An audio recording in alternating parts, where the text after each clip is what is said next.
আসসালামু আলাইকুম ওয়া রাহমাতুল্লাহি ওয়া বারাকাতুহু।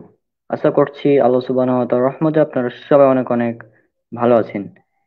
আজকে আমাদের আলোচ্য বিষয় সেটা হচ্ছে ব্রাদার রাহুল এবং আসাদ নূরের যে ডিবেটটা হলো সেটা নিয়ে আমরা পর্যালোচনা করব। প্রথমত আমরা কিছু মতামত দিব আমাদের নিজস্ব, আমাদের আরো কয়েকজন দর্শক যুক্ত হবেন আমাদের টিমের। আমরা প্রথমত নিজস্ব মতামত দেব, তারপরে নাস্তিক এবং বিদাতীদের পক্ষ থেকে এই ডিবেট হওয়ার পর কিছু আপত্তিকর অভিযোগ আছে, সেগুলোর খণ্ডন করব ইনশাল্লাহ। এবং তারপরে আমরা ইনশাল্লাহ বিষয়গুলো দেখব, এবং আপনারা যারা দর্শক আছেন তারাও এখানে যুক্ত হয়ে নিজস্ব মতামত দিতে পারেন। যদি কেউ যুক্ত হতে চান তাহলে অবশ্যই যুক্ত হয়ে নিজস্ব মতামত দিতে পারেন, সমস্যা নেই। যুক্ত হওয়ার লিঙ্ক উন্মুক্ত আছে, আপনারা দেখতেই পাচ্ছেন লিঙ্ক উন্মুক্ত আছে। আর আপনারা প্রত্যেকেই যারা দেখছেন তারা প্রত্যেকেই লাইভটা শেয়ার করে দিবেন আজকের। তো প্রথমত আমি যদি আমার নিজস্ব মতামত উল্লেখ করি, যেহেতু এখনো কেউ যুক্ত হয়নি সেহেতু আমার মতামত উল্লেখ করতে হচ্ছে। হুম। তো প্রথমত এখানে দেখতে পাচ্ছেন আমার মতামত বলতে গেলে এই ডিবেটটা হওয়ার মানে আমি পার্সোনালি এই ডিবেটে খুবই মানে উপকার হয়েছে আমার। হুম। কারণ এই ডিবেটটা হওয়া প্রয়োজন ছিল, কারণ নাস্তিকরা যেভাবে মানে এই টপিকের উপর যেভাবে তারা মিথ্যাচার করে যাচ্ছিল একের পর এক, রাসূল সাল্লাল্লাহু আলাইহি সাল্লামের চরিত্র নিয়ে তারা যেভাবে অকথ্য ভাষায় গালাগালি করছিল, হ্যাঁ, সেটার একটা সমাধান হওয়া উচিত ছিল। তো এই ডিবেটের পর নাস্তিকদের বিভিন্ন অপতৎপরতা মানে তাদের কার্যক্রম অনেকটাই কমে গিয়েছে। তারপরেও কিছু কিছু নাস্তিক তারা এইটা নিয়ে বাড়াবাড়ি করছে এখন। হুম। তো সেটা তাদের স্বভাব, তারা করতেই পারে। তা আমার মতামত পার্সোনালি এই ডিবেটটা হওয়া খুবই প্রয়োজন ছিল। হুম। তাছাড়া এই ডিবেট হওয়ার পরে অনেকেই আপনার বিষয়টা ভালোভাবে বুঝতে পেরেছে। এখানে আপনারা স্লাইড দেখতে পাচ্ছেন। এখানে একজন ভাই তিনি লিখেছেন যে ব্রাদার রাহুলের ডিবেট দেখে আজ আমার নিজের মনের সংশয় দূর হলো। আমি নিজেও নাস্তিক আসাদ নূরের ভিডিও দেখে সংশয়ে ছিলাম অনেক দিন ধরে। আর ব্রাদার রাহুল আচ্ছা আর ব্রাদার রাহুলের বিশেষ করে দ্বিতীয় পর্ব দেখার পর সমস্ত সংশয় দূর হয়ে গেল।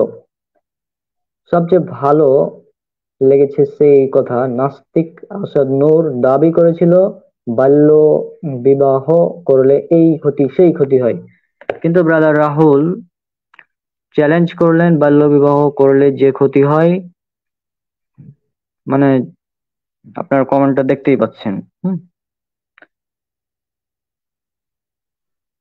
ব্রাদার রাহুল চ্যালেঞ্জ করলেন যে বাল্য বিবাহ করলে যে ক্ষতি হয় আপনি বললেন, তার একটি ক্ষতি আয়েশা রাদিয়াল্লাহু আনহা এর হয়নি, তা আপনি পারবেন না, দেখাতে পারবেন না। যেহেতু বাল্যবিবাহের কোনো ক্ষতি আম্মা আয়েশার মধ্যে ছিল না, তাই এটা প্রমাণ হলো যে আয়েশা রাদিয়াল্লাহু আনহার বিয়ে বাল্যবিবাহ ছিল না। যদি ব্রাদার রাহুল আমি যেভাবে কমেন্ট করলাম সেভাবে বলেন না, আচ্ছা, এটা একটা কথা। এবং আরো একটি কমেন্ট আরেকজন করেছেন, এতদিন আবেগ আর বিশ্বাস দিয়ে আয়েশা রাদিয়াল্লাহু আনহু ও নবী সাল্লাল্লাহু আলাইহি সাল্লামের বিয়েকে সঠিক ও নৈতিক মনে করে এসেছি। হুম। আর কালকের পর থেকে যৌক্তিক ও বৈজ্ঞানিক ভাবেও যে এটা যুক্তিযুক্ত তা বিশ্বাস করেছি। এই বিতর্কের পরে ঈমান নতুন করে চাঙ্গা হয়েছে, আলহামদুলিল্লাহ। কে কি মন্তব্য করলো এ বিষয়ে ফালতু সময় নষ্ট করার কোনো প্রয়োজন হয় না। তো এই ধরনের বিষয়গুলোই যে অনেকেই বিষয়টা থেকে মানে সংশয় থেকে মুক্ত হয়েছে। অনেকের মধ্যে এই বিষয়টা নিয়ে সংশয় ছিল যে রাসূল সাল্লাল্লাহু আলাইহি সাল্লাম কেন 6 বছর বয়সে আম্মা আয়েশার সাথে বিয়ে করলেন, এই বিষয় নিয়ে অনেকেই সংশয় ছিল। তো এই বিষয়টা একদম ক্লিয়ার হয়ে গিয়েছে। আমাদের মুজাহিদ ভাইয়ের জয়েন হওয়ার কথা ছিল, তিনি এখনো যুক্ত হননি। মুজাহিদ ভাই, আপনি লাইভে যদি দেখে থাকেন তাহলে যুক্ত হন তাড়াতাড়ি। হুম। আর এখানে আরো একটি বিষয় আমি যেটা বলতে চাই, যে এসব নাস্তিক এই রাসূল সাল্লাল্লাহু আলাইহি সাল্লাম এবং আম্মা আয়েশার বিয়ে নিয়ে বাড়াবাড়ি করে, কিন্তু আমার কথা হচ্ছে এই বিয়েতে আবু বকর রাদিয়াল্লাহু আনহু তার মত ছিল, আয়েশা রাদিয়াল্লাহু আনহু এর মত ছিল। হ্যাঁ, নিজ ইচ্ছায় বিয়ে করেছেন। মানে যার বিয়ে তার নাম নাই আর পাড়াপড়শির ঘুম নাই, জেঠার ব্রাদাররা লাইভে বলেছিলেন বিষয়টা এরকমই। এই বিষয়ে আমাদের এর আগেও একটি ভিডিও ছিল আমাদের চ্যানেলে, আপনারা দেখতে পাবেন। আমরা এই বিষয়ে অনেক আগেই ভিডিও করে রেখেছিলাম এই টপিকের উপর। তবে তারপরেও নাস্তিকরা মানে বিভিন্ন তারা অভিযোগ করবে। আর ব্রাদার রাহুলের এই লাইভে আরো একটি বিষয় তিনি সম্ভবত উল্লেখ করা উচিত ছিল আমি মনে করি, সেটা হচ্ছে যে নাস্তিক আসাদ নূর একটি হাদিস দেখিয়ে বলেছিল যে এই হাদিসে বলা হচ্ছে যে রসুল সাল্লাহ সাল্লাম 9 বছরে রসুল আমাইসের সাথে সহবাস করেছিলেন একটি হাদিসে। তবে এই হাদিসটা ব্যাখ্যা করা উচিত ছিল, কারণ আমরা এটার ফলাফল দেখেছি। কারণ এখানে আরবি যে শব্দটা উল্লেখ করা আছে সেটা মূলত আলাদা। আমরা যদি হাদিসটার বের করি তাহলে দেখানো যাবে।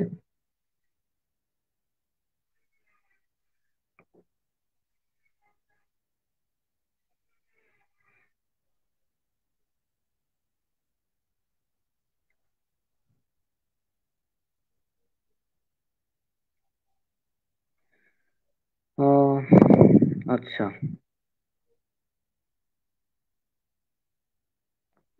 আমার স্ক্রিন দেখা যাচ্ছে কিনা বলবেন জাস্ট একটু। এই যে এখানে দেখুন, এখানে একটা আর্টিকেল আছে রেসপন্স টু অ্যান্টি ইসলাম ওয়েবসাইটে। সেটা হচ্ছে নবী সাল্লাল্লাহু আলাইহি সাল্লাম কি 9 বছর বয়সে আয়েশা রাদিয়াল্লাহু আনহা এর সাথে সহবাস করেন? এটা হচ্ছে বিভিন্ন হাদিস দেখিয়ে দাবি করা হয় যে আয়েশা রাদিয়াল্লাহু আনহার বয়স যখন 9 বছর ছিল তখন নবী সাল্লাল্লাহু আলাইহি সাল্লাম তার সাথে সহবাস করেছিলেন।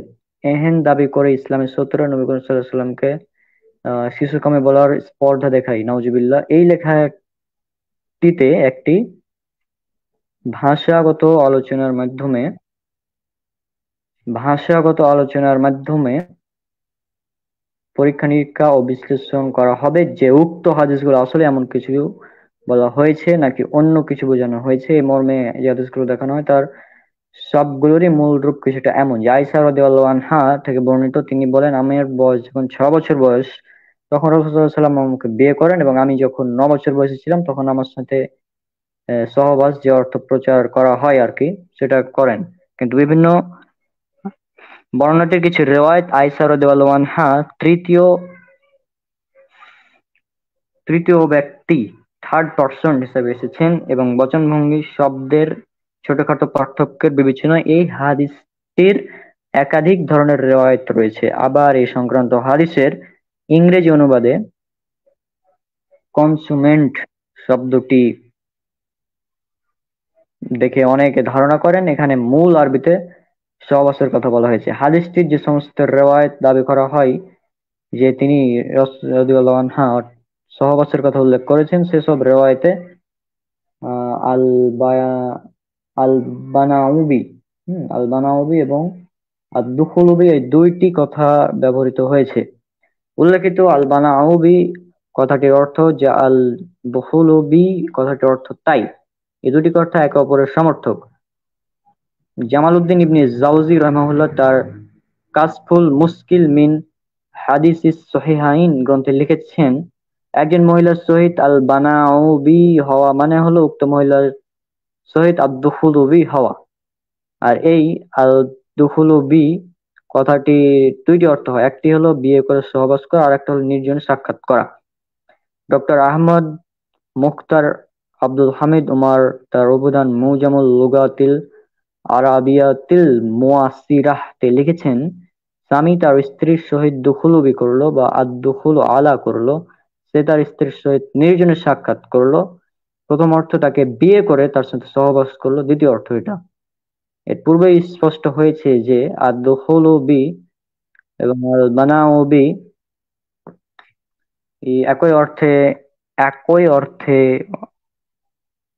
একই অর্থ বিশিষ্ট একটি অপরের সমর্থক। সুতরাং আদ-দুখুলু বি ও আল-বানাউ বি কথা দুটি সহ বর্ণিত রেওয়ায়াতগুলো দ্বারা দুটি বিষয় বোঝানো হয়ে থাকতে পারে। হয় এর দ্বারা নিছক নির্জনে সাক্ষাৎ করা বোঝানো হয়েছে, না হয় এর দ্বারা সহবাস করা বোঝানো হয়েছে। এই কথা দুটি সহ বর্ণিত রেওয়ায়েতগুলো নিজেরা এটা স্পষ্ট করছে না যে হাদিসে সহবাস বোঝানো হয়েছে নাকি নির্জনে সাক্ষাৎ করা বোঝানো হয়েছে। এখানে উভয় অর্থের যে কোনোটি হবার সম্ভাবনা থাকে। তবে অন্য কিছু রেওয়ায়েত অন্যান্য কিছু রওয়ায়াতের সাহায্যে এটি স্পষ্টকরণ পাওয়া যায়, সুনির্দিষ্টভাবে বোঝা যায় যে এখানে কোনো অর্থ প্রযোজ্য হবে। আলোচ্য হাদীসটি বিভিন্ন রেওয়ায়েতে আদ-দুখুলু বি এবং আল-বানাউ বি এর বদলে বিকল্প হিসেবে ভিন্ন কিছু কথা বর্ণিত হয়েছে, যা নিম্নে উল্লেখ করা হলো। আর নাসাই বর্ণিত একটি, বুখারী বর্ণিত একটি, আবু আনোয়ার বর্ণিত একটি, আর তাবারানীর বর্ণিত চারটি, ইবনে হাজমের বর্ণিত একটি, ইবনে হিব্বানের বর্ণিত একটি, অর্থাৎ সর্বমোট ৯টি রেওয়ায়েতে আদ-দুখুলু বি ও আল-বানাউ বি এর বদলে আদ-দুখুলু আলা অর্থ কথাটি ব্যবহৃত হয়েছে। আচ্ছা, এখনো কেউ যুক্ত হচ্ছেন না?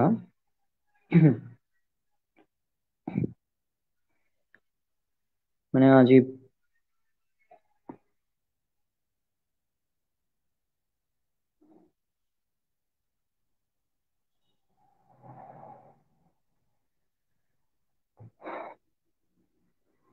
আচ্ছা মুজাহিদ ভাই, আপনি এখনো যুক্ত হননি, দ্রুত যুক্ত হবেন, হ্যাঁ, কারণ আপনার আলোচনা এখানে প্রয়োজন।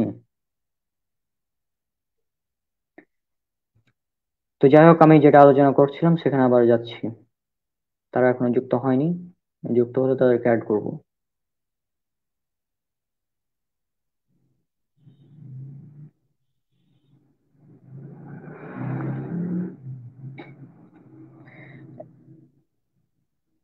এখানে ডক্টর মোহাম্মদ ফজলুর রহমান তার মুজামুল ওয়াফি আরবি বাংলা অভিধানে আর দুখুল আলা এর অর্থ লিখেছেন দেখতে যাওয়া, সাক্ষাৎ করা, পরিদর্শন করা। মুসলিম ইবনে আবি আসিম আন-নাসাই, আবু আনোয়া আল বাগাভি, আল বাইহাকি, আবু নুয়াইম ও ইবনু আবি দুনিয়া এনাদের প্রত্যেকে একটি করে সর্বমোট ৮টি রওয়ায়াত বর্ণনা করেছেন। এই রওয়ায়াতগুলোতে আহ আদ-দুখুলুবি আল বানাউবি, আদ-দুখুলুবি বানাউবি এর বদলে জাফফুন ব্যবহৃত হয়েছে। আচ্ছা, ডক্টর মোহাম্মদ ফজলুর রহমান তার অভিধানে জাফফুনের অর্থ লিখেছেন কনেকে বরের কাছে পাঠানো, কন্যা সম্প্রদান করা, বউ নিয়ে আসা ইত্যাদি। ৩, আব্দুর রাজ্জাকের ২টি, আত-তাবারানীর একটি, আবু নুয়াইমের একটি, অর্থাৎ তাদের সকলের বর্ণিত সর্বমোট ৮টি রিওয়ায়াতে আদ-দুখুলু বি ও আল-বানাউ বি এর বদলে ইহতিদা ইলা ইহতিদা ইলা ব্যবহৃত হয়েছে। ডক্টর মোহাম্মদ ফজলুর রহমান তার অভিধানে ইহতিদা ইলা এর অর্থ লিখেছেন পথের সন্ধান পাওয়া, পথ পথ অনুসরণ করা, পরিচালিত হওয়া, পেয়ে যাওয়া, আবিষ্কার করা, পৌঁছে যাওয়া ইত্যাদি। অর্থাৎ উক্ত হাদিসটির অন্যান্য বিভিন্ন রিওয়ায়াতে আদ-দুখুলু বি ও আল-বানাউ বি এর বদলে এই ৩টি কথা, অর্থাৎ আদ-দুখুলু আলা, জাফফুন ও ইহতিদা ইলা ব্যবহৃত হয়েছে। বিকল্প হিসেবে বর্ণিত হওয়া উক্ত ৩টি কথা উক্ত ২টি কথার সহিত অর্থের দিক দিয়ে খুবই কাছাকাছি, সাদৃশ্যপূর্ণ ও সামঞ্জস্য সাধনযোগ্য। মুহাদ্দিস ডক্টর ইব্রাহিম বিন আব্দুল্লাহ আল-লাহিম একই হাদিসের জন্য রওয়ায়াত ভেদে রাবীদের বর্ণিত শব্দ বা বাক্যের মাঝে পার্থক্য সৃষ্টি প্রসঙ্গে লিখেছেন, রাবীদের মাঝে বর্ণনার ভিন্নতা হওয়া প্রচুর কারণ রয়েছে। হাদিসের মতনের সহিত সম্পর্কিত ক্ষেত্রে যেসব কারণের মধ্যে অধিকতর। আচ্ছা, আমাদের ইকরামুজ্জামান রুকন যুক্ত হয়েছে, আমি তাকে জয়েন করে নিচ্ছি। হ্যাঁ, আসসালামু রুকন। আলাইকুম রহমতুল্লাহ। ওয়ালাইকুম আসসালাম রহমতুল্লাহ। আচ্ছা, আমি ওই বিষয়টা নিয়ে কথা বলছিলাম, ওই যে ৯ বছরের সহবাস করেছিলেন কিনা ওই আর্টিকেলটা পড়ছিলাম। যাই হোক, এখন তুমি তোমার মতামত রাখতে পারো এই বিষয়ে। আহ মূল বিষয় হচ্ছে বিতর্কের যে বিষয়টা নিয়ে ওইটা যে পুরাটাই দেখছি আমরা তো। এখানে মতামত বলতে এটাই যে আসাদ নূর হচ্ছে অনেক বিষয়ের উত্তর দিতে পারে নাই, মানে মূলত যে 21টা প্রশ্ন করা হয়েছিল তার একটারও তিনি ঠিক মতো উত্তর দিতে পারে নাই। প্রশ্নগুলো কি সামনে আছে আমাদের? আহ ওই 21টা প্রশ্ন। 21টা প্রশ্ন তো আপাতত সামনে নাই। তা যাই হোক, আমি দেখছি, খুঁজে পেলে বের করছি। আচ্ছা আচ্ছা, আমার কাছে আছে, হ্যাঁ আমি একটু দেখি। আচ্ছা, আচ্ছা। কথা কথা শোনা যাচ্ছে আমার? হ্যাঁ হ্যাঁ, কথা শোনা যাচ্ছে, বলো। হ্যাঁ। তো প্রথম প্রশ্ন যে কি ছিল সেটি হলো যে এ বিয়েতে আয়েশা রাদিয়াল্লাহু আনহার কি কোনো ক্ষতি হয়েছিল কিনা। ঠিক আছে। আসাদ নূর এটা প্রমাণ করতে একদমই পারে নাই যে আসলে কোনো ক্ষতি হয়েছিল কিনা। বরং আমরা জানতে পারি যে তিনি তো অনেক সুখী ছিলেন আসলে, মানে এই বিয়েতে অনেক সুখী ছিলেন, তার মতামতও একদম স্পষ্ট পরিষ্কার ছিল। এবং আমরা এটাও জানি তার স্বাস্থ্যের তো কোনো ক্ষতি হয় নাই। বরং আমরা সহিহ বুখারীর হাদিস থেকে এটাও জানতে পারি যে আল্লাহ রসুলের সাথে যে দৌড় খেলার হাদিসগুলো ছিল, যে রাত্রে তিনি প্রায় খেলতেন, তো সেই হাদিস থেকে জানতে পারি তিনি শেষ বয়সে মানে মোটা হয়ে গেছিলেন। তখন তার বয়স মাত্র কত হবে, 16 থেকে 18 মতো হবে, মানে শেষের দিকে প্রায়। তো এই এই হাদিস থেকে আমরা জানতে পারি তার শারীরিক তো কোনো ক্ষতি হয়েছিল না, বরং আসলে শারীরিক ক্ষতি কেন।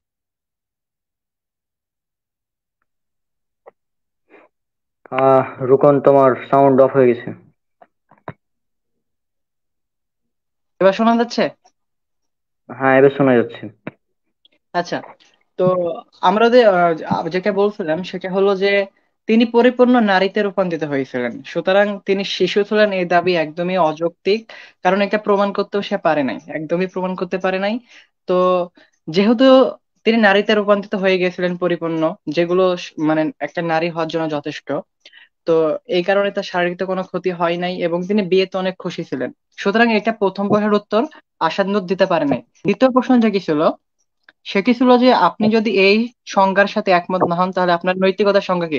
মূলত এই নৈতিকতার সংজ্ঞাটাও আসাদ নূর দিতে পারে নাই। আসাদ নূরের নাস্তিক হুমায়ুন আহমেদ আজাদের বই থেকে আসলে আহমেদের বই থেকে যেটা দেখানো হয়েছে আর কি, যে নৈতিকতার সংজ্ঞা কি। আসাদ নূর হুমায়ুন আহমেদকে নিয়ে মানে অনেকগুলো ভিডিও বানাইছে আর কি। তারপরেও সে হুম। মানে মানতে নারাজ, তাই না, মানতে নারাজ একদম, যে তার সংজ্ঞা নিবে না সে। হুম। তো এই বিষয়টা সে নৈতিকতার সংজ্ঞা দিতে পারেনি। মূল আলোচনা কে ছিল যে বিয়েটা নৈতিক ছিল না অনৈতিক ছিল, কিন্তু সে আলোচনার বাইরে গিয়ে আলোচনা করছে, মানে টপিক্সের বাইরে একদম। মূল যে টপিক ছিল হ্যাঁ। এটার বাইরে গিয়েছে তিনি আলোচনা করেছেন। তিনি মূলত প্রমাণ করতে চাইছেন বাল্য বিবাহ করলে এই ক্ষতি হবে, শিশুদের বিবাহ করলে এই ক্ষতি হবে। হ্যাঁ, তার তার সাথে তো আমরা একদম একমত যে শিশুদের বিয়ে করলে আসলে ক্ষতি হবে আসলে। কিন্তু মূল আলোচনা ছিল আয়েশা রাদিয়াল্লাহু আনহার বিয়ে কি নৈতিক ছিল না অনৈতিক। আয়েশা রাদিয়াল্লাহু আনহাকে সে শিশু প্রমাণ করতে পারে নাই, তার যে বিয়ের পর কোনো ক্ষতি হয়েছিল কিনা এই বিষয়ে কোনো কিছু প্রমাণ করতে পারে নাই। তো এখান থেকে যেহেতু প্রমাণ করতে পারে নাই, সুতরাং এখান থেকে সুস্পষ্ট প্রমাণ হয় যে আয়েশা রাদিয়াল্লাহু আনহা শিশুও ছিল না, বরং তিনি নারীতে পরিপূর্ণ নারীতে রূপান্তরিত হয়েছিলেন। এটা আমরা একাধিক দলিল থেকে ব্রাদার রাহুল ভাই আমাদেরকে দেখিয়েছেন, একাধিক দলিল। আর আমরা এটাও দেখতে পেয়েছি যে আসাদ নূর মানে হতভম্ব হয়ে গেছেন দলিলগুলো দেখে, তার ঘাম ছুটে গেছিল, এটাও দেখতে পেয়েছি আমরা। তারপরে 3 নাম্বার হুম। যেটা ছিল আর কি, যে বিয়ের বয়স কত হওয়া উচিত এটার উত্তর দিতে পারে নাই। মূলত হুম। এটা তো পৃথিবীর কোন দেশে একটা নির্দিষ্ট সময় নির্ধারণ করা হয় নাই, ঠিক আছে, পৃথিবীর কোন দেশকে একটা নির্দিষ্ট সময় নির্ধারণ করে দিয়েছে যে মেয়েদের বিবাহের বয়স কত হওয়া উচিত। কেউ করে না এটা। এক এক দেশে এক একটা নিয়ম। যেমন আমাদের রাহুল ভাই দেখাইছে চীন দেশে 22 বছর, প্রায় 22 বছরে মেয়েদের বিবাহের উপযোগী হয় আর কি, এমনটা দেখিয়েছেন। তো আমাদের দেশে যেমন মেয়েদের 18, ছেলেদের 21। তো পার্থক্য তো রয়েছে, পার্থক্য থাকবে না এটা। ভৌগোলিক ভাবে পার্থক্য থাকবে, তারপর অবস্থানগত ভাবে পার্থক্য থাকবে। কারণ কোন অঞ্চলের মেয়েরা মানে বয়প্রাপ্ত হয় অনেক আগেই, অনেক আগে হয়ে যেতে পারে, যেটা পূর্ববর্তী অনেক দলিল থেকে আমরা দেখতে পেয়েছি, অনেক রেকর্ড থেকে জানতে পেরেছি। তো মূল বিষয় এটাই যে ভৌগোলিক অবস্থার কারণেও এ ধরনের বিষয়গুলো ঘটে থাকে, মানে মেয়েদের বয়প্রাপ্ত অনেক আগে হয়ে থাকে তারা, আবার অনেক পরেও তারা হতে পারে, এটা স্বাভাবিক। যেমন একটা নিউজ দেখাইছিল ব্রাদার রাহুল ভাই, যে প্রায় 51 কি 52 বছরের একটা মেয়েও আহ তিনি হচ্ছে মানে তার মাসিক শুরু হয় নাই আর কি, এমন একটা দেখাইছিল আর কি। ভিডিওটা ভালো করে দেখলে আমরা আবারও বুঝতে পারবো যে এটা হতেই পারে। কারণ আরো একটা রেকর্ড দেখাইছিল যে আহ, কত লক্ষের মধ্যে প্রায় 3,000 নারী নাকি আহ 18 বছর বয়সেও তারা হচ্ছে তাদের মাসিক হয় না, এমন একটা রেকর্ড দেখাইছিল আর কি। তো এটা সাধারণ একটা হতেই পারে, কারণ প্রতিটা অঞ্চলের মেয়েরা যে এক সময় হবে বা প্রতিটা মেয়ে যদি এক সময় বিয়ের উপযুক্ত হবে এমনটা কিন্তু নয়। সুতরাং বিয়ের বয়স কত হওয়া উচিত এই প্রশ্নের উত্তরও আশাদ নূর দিতে পারে নাই। বরং সে অযৌক্তিক কিছু দাবি করেছে যে এমন এমন এমন। একটা প্রশ্ন করা হয়েছিল তাকে যে একটা মেয়ের আচ্ছা প্রশ্নকে এখানে আছে। আচ্ছা, তারপরে ওকে পরে আসছি। 4 নম্বর প্রশ্ন ছিল যে যে বয়স আপনার নিকটে সঠিক তার ভিত্তি কি। মূলত এটার উত্তর দিতে পারে নাই, যে আসলে বিয়ের যে একটা বয়স সঠিক কোনটা সঠিক বয়স, যদি আসাদ নূরের কাছে 18 বছর সঠিক হয়ে থাকে, তাহলে এটার ভিত্তি কি? কারণ 18 বছর বয়সেও তো আমরা দেখতে পেলাম যে অনেকেই বিয়ের উপযুক্ত হচ্ছে না। 18 বছর বয়সে আমরা দেখতে পেলাম যে অনেকে বিয়ের উপযুক্ত হচ্ছে না, তাদের মাসিক হচ্ছে না, সুতরাং তারা বিয়ের উপযুক্ত নয়। সুতরাং যদি 18 বছরই বিয়ের উপযুক্ত বয়স হয়ে থাকে, তাহলে আসাদ নূরের এই কথার উপর ভিত্তি কি যে 18 বছরে বিয়েটা করতে হবে? এমন কোনো কিছু নাই। আচ্ছা, তার পরের প্রশ্ন দেখি আমরা, যে প্রশ্নটা করেছিল তাকে যে আয়েশা রাদিয়াল্লাহু আনহার বিয়ের বয়স ভুল হওয়ার কারণ কি? আয়েশা রাদিয়াল্লাহু আনহার বিয়ের বয়স ভুল হওয়ার কারণ কি? 9 বছর হলেই কি ভুল হয়ে যাবে বিয়ের বয়স? মানে এটার কারণ কি? এটার প্রেক্ষিতেও সে কোনো ধরনের বড় ধরনের দলিল অথবা যুক্তি উপস্থাপন করতে পারে নাই। কোনো ধরনের উপস্থাপন করতে পারে নাই। বরং আমরা দেখতে পেয়েছি আয়েশা রাদিয়াল্লাহু আনহা 9 বছর বয়সেই বা ইতিপূর্বেই তিনি তার বয়সন্ধিকাল পেয়ে গেছিল, তাকে মানে বয়প্রাপ্ত হয়ে গেছিল। তিনি পরিপূর্ণ নারীতে রূপান্তরিত হয়ে গেছিলেন, এবং এমনকি আমরা মুসনাদে আহমদের হাদিস থেকেও জানতে পারি যে তিনি নিজেই মেয়েদের বিয়ের বয়সটা বলে গেছেন। তিনি বলে গেছেন যে 9 বছর বয়সে একজন নারী, একজন মেয়ে নারীতে রূপান্তরিত হয়, মানে তার বিবাহের জন্য সে উপযুক্ত হয়ে যায়। এটা মূলত ভৌগোলিক অবস্থানের কারণে এমনটা হয়ে থাকে। আর মূলত এটা 1400 বছর আগের কথা। সে অবস্থানে আরবদের মেয়েরা অনেক আগেই এটা হয়ে থাকে, কারণ তাদের ভৌগোলিক মানে যে বিষয়টা সেটা আমাদের মতো নয়। ওখানে গরমটা বেশি বা আরো বিভিন্ন কারণ রয়েছে এখানে। আহ মানে বৈজ্ঞানিক ভাবে অনেকগুলো কারণ আমরা দেখাতে পারবো, আমাদের বিভিন্ন আর্টিকেলও রয়েছে এই বিষয়ে। সুতরাং বিস্তারিত আলোচনা এখন করছি না, শুধু সংক্ষিপ্ত বলছি যে ভৌগোলিক কারণেও এমনটা হয়ে থাকে যে মেয়েরা অনেক আগেই, মানে সে সে যুগের মহিলারা, এমনকি আরব মহিলারা অনেক আগেই এমনটা হয়ে থাকে। যেমন একটা দেখছিলাম, ইমাম শাফি রহিমাল্লাহ ইয়ামিনে মহিলাদের মনে হয় 11 বছর বয়সে তাদের মানে বিয়ের উপযুক্ত হয়ে গেছিল, এমনটা দেখাইছিল, মানে ব্রাদার রাহুল ভাই এমন একটা দেখাইছিল, মানে দলিল। তো এমনটা হতে পারে ভৌগোলিক কারণে, কোনো দেশে আগে হবে কখনো পরে হবে, যেটা আমাদের বিভিন্ন রেকর্ড থেকেও দেখতে পাই যে কোথাও 12 বছরে হচ্ছে, কোথাও 13 বছরে বিয়ের অনুমোদন দেওয়া হচ্ছে, কোথাও 14 বছর, কোথাও 16 বছর, কোথাও 18 বছর। তো এটা কোনো করে না, এটা ভৌগোলিক কারণে হয়ে থাকে। সুতরাং আসাদ নূর এই প্রশ্নের উত্তরও দিতে পারে নাই যে আয়েশা রাদিয়াল্লাহু আনহা বিয়ের বয়স যে ভুল, এটার কারণ কি, কোনো কারণ উপস্থাপন করতে পারে নাই। 6 নম্বর প্রশ্ন ছিল, আপনি কি শুধুমাত্র নবী সাল্লাল্লাহু আলাইহি ওয়াসাল্লামের বিয়ের সম্বন্ধে না যে কোনো কম বয়সে বিয়ের বিরুদ্ধে? আচ্ছা আচ্ছা, আপনি কি শুধুমাত্র নবী সাল্লাল্লাহু আলাইহি ওয়াসাল্লামের বিয়ের বিরুদ্ধে নাকি যে কোনো কম বয়সে বিয়ের বিরুদ্ধে? তিনি মূলত এটার উত্তর দিয়েছেন যে তিনি বলছেন যে সে আহ, আল্লাহ রসুলেরই মানে বিয়ের বিরুদ্ধে আর কি। কারণ হচ্ছে তাকে নাকি অনেক অনুসরণ করা হয়, সকলে তাকে অনুসরণ করে, তাকে অনুসরণ করে নাকি অল্প বয়সে বিয়ে করতে যাচ্ছে, এটা তিনি একটা অযৌক্তিক একটা বিষয় উপস্থাপন করেছে মূলত। ব্রাদার রাহুল ভাই আরো অনেক দেখিয়েছেন, যেমন বঙ্গবন্ধু শেখ মুজিবের 11 বছর ছিল, আর তিনি যাকে রেনুকে বিয়ে করেন 3 বছর বয়সে, কেউ দেখিয়েছেন আর কি। তো এটার প্রেক্ষিতে আসলে লাস্টে থেকে এই প্রশ্নটা আছে, এটা তখন বিস্তারিত বলবো। তো তারপরে তিনি দেখেছেন শিব শিব কৃষ্ণ, হিন্দুদের যেসব দেবতা রয়েছে তারাও অল্প বয়সে বিয়ে করছিল। তো তাদের কি অনুসরণ করা হয় না? হিন্দুরা কি শিবকে অনুসরণ করে না? তা কৃষ্ণকে অনুসরণ করে না? তাহলে আসাদ নূর কেন শিবকে নিয়ে, তারপরে হচ্ছে কৃষ্ণকে নিয়ে, তারপরে রবীন্দ্রনাথ ঠাকুরকে নিয়ে বিয়ে মানে ভিডিও বানাচ্ছে না? কেন শুধুমাত্র আমাদের পেছনে পড়ে আছে? তো এটা তার দাবি এখানে তিনি খণ্ডন করতে পারে নাই, জাস্ট এটাই দেখাইছে যে আল্লাহ রসুলকে বেশি অনুসরণ করা হয়। কেন? হিন্দুরা তো অনেক, ভারতে অনেক হিন্দু রয়েছে, অনেক হিন্দু, সংখ্যাগরিষ্ঠ হিন্দু ভারতে রয়েছে। তো তারা কি তাদের মানে ইয়েকে অনুসরণ করতে চাচ্ছে না নাকি? অনেক করছে হিন্দু, মানে ভারতে এমন অল্প বয়সে অনেক বিবাহের ঘটনা রয়েছে। তাহলে আমরা বলতেই পারি তারা তাদের ঈশ্বর বা ভগবানকে দেখে তারা এই বিয়েটা করছে অল্প বয়সে। তাহলে আসাদ নূরের উচিত তাদেরও বিরোধিতা করা। মানে কৃষ্ণ অল্প বয়সে বিয়ে করতো, শিব অল্প বয়সে বিয়ে করছিল, এগুলো তো অনেক আগের ঘটনা যদি হয়ে থাকে। তো আসানুর কেন করছে না? তার উদ্দেশ্য হচ্ছে মুসলিমদের বিরুদ্ধে লেগে থাকবে আর আমাদের নবীকে ছোট করবে আর কি, এটা হচ্ছে মূল কথা। তো তার এখানে তিনি বিস্তারিত কোনো ব্যাখ্যাই করেনি। তারপরে 7 নম্বর প্রশ্ন ছিল যে এই মেয়েকে শিশু বললেন না সাবালিকা বলবেন? এই মেয়েকে শিশু বলবেন না সাবালিকা, এটা প্রশ্ন করছিল যত সম্ভব, প্রশ্নটা মনে নাই যে কি প্রশ্ন করছিল। তারপরে 8 নম্বর প্রশ্ন ছিল যে ইসলামী এই পদ্ধতি আপনার কি অভিযোগ? আচ্ছা আচ্ছা, মূলত মনে হয় তিনি এখানে বলতে চাইছিলাম যে ইসলামে তো আমাদের বিবাহের জন্য নির্দিষ্ট কোনো বয়স নির্ধারণ করে দেয় নাই। তিনি তথ্য দিয়েছেন যে অবশ্যই মেয়েদের মাসিক হতে হবে, তারপরে শারীরিক ভাবে ফিট হতে হবে আর কি, এটা সত্য। তারপরে মেয়ের সম্মতি লাগবে আর পিতার সম্মতি লাগবে, তাহলে সে মেয়ে বিবাহের উপযুক্ত হয়ে যাবে। আর আল্লাহ রসুল সহিহ বুখারী হাদিসের মধ্যে বলছেন, হে যুব সমাজ, তোমাদের মধ্যে যাদের বিবাহ সামর্থ্য হয়েছে তারা বিবাহ করো, আর যাদের সামর্থ্য নাই সে রোজা পালন করে। এখানে সামর্থ্য বলতে ব্রাদার রাহুল ভাই বলেছেন যে শারীরিক ভাবে সামর্থ্য, এটা অবশ্যই সঠিক ব্যাখ্যা। আবার সামর্থ্য বলতে অর্থগত ভাবেও ওই সামর্থ্যের কথা বোঝানো হয়, দুইটাই সঠিক ব্যাখ্যা। যদিও আমাদের কিছু দেখলাম যে বিরোধিতা করছে যে শারীরিক মানে সমস্যার কথা বলেছে আর কি, সামর্থ্যের কথা বলেছে। এখানে বিরোধিতার কিছু নাই, কারণ সামর্থ্য বলতে দুইটাই উদ্দেশ্য হতে পারে, অর্থগত সামর্থ্যের কথা বলতে পারে, আবার হচ্ছে শারীরিকগত। কারণ আমরা জানি যে যার শারীরিক ভাবে যে ফিট না, সে বিবাহ কেন করবে, সে কেন করবে বিবাহ? কারণ সে তো তার প্রয়োজনীয় হক আদায় করতে পারবে না। সুতরাং সামর্থ্য অর্জন করার পরে যুবক সমাজকে বিবাহ করার জন্য বলা হয়েছে, আর বিবাহ করতে নিষেধ করতে বলা হয়েছে, যে তার যে সামর্থ্য অর্জন না করতে পারে তাহলে তারা যেন সিয়াম পালন করে আর কি। আল্লাহ তাআলা একই কথা বলেছে পবিত্র কোরআনে সূরা নূরের যদি আমরা আয়াতগুলো দেখি, 32-33 নম্বর আয়াত, তো সেখানে একই কথা বলেছেন আল্লাহ তাআলা, যে যে সামর্থ্য অর্জন করতে না পারলে সংযম অবলম্বন করো। সংযম কি হাদিস থেকে জানতে পারি, সেটা সিয়াম। সুতরাং আমাদের ছেলেদের বা মেয়েদের নির্দিষ্ট বিবাহের বয়স সীমা নির্ধারণ করে নাই। এখানে ভুল কোথায়? এখানে ভুলের তো কিচ্ছু নাই।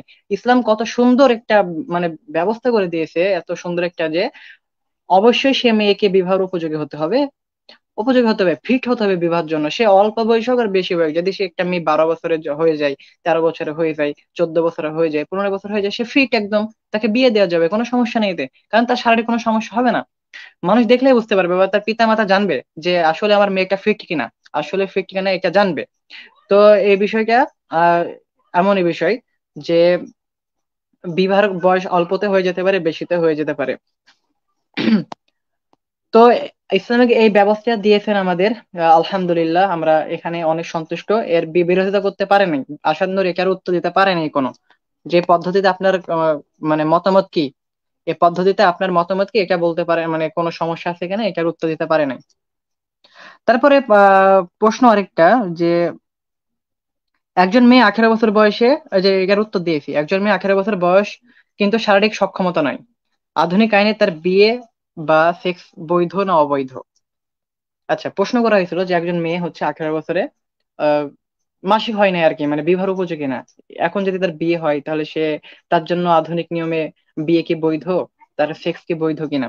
এটার উত্তরও সে ভালো মতো ঠিক মতো দিতে পারে নাই, এটি দিতে পারে না এটার উত্তরও ঠিক মতো। সে নাকি, সে শুধু বলে যাচ্ছে সে নাকি আগে উত্তর দিয়েছে, আগে উত্তর দিয়েছে, মূলত প্রথম আলোচনায় ভূমিকা পড়বে কি, এগুলো উত্তর হয় না, সে অযথা মানে দাবি করে গেছে শুধু।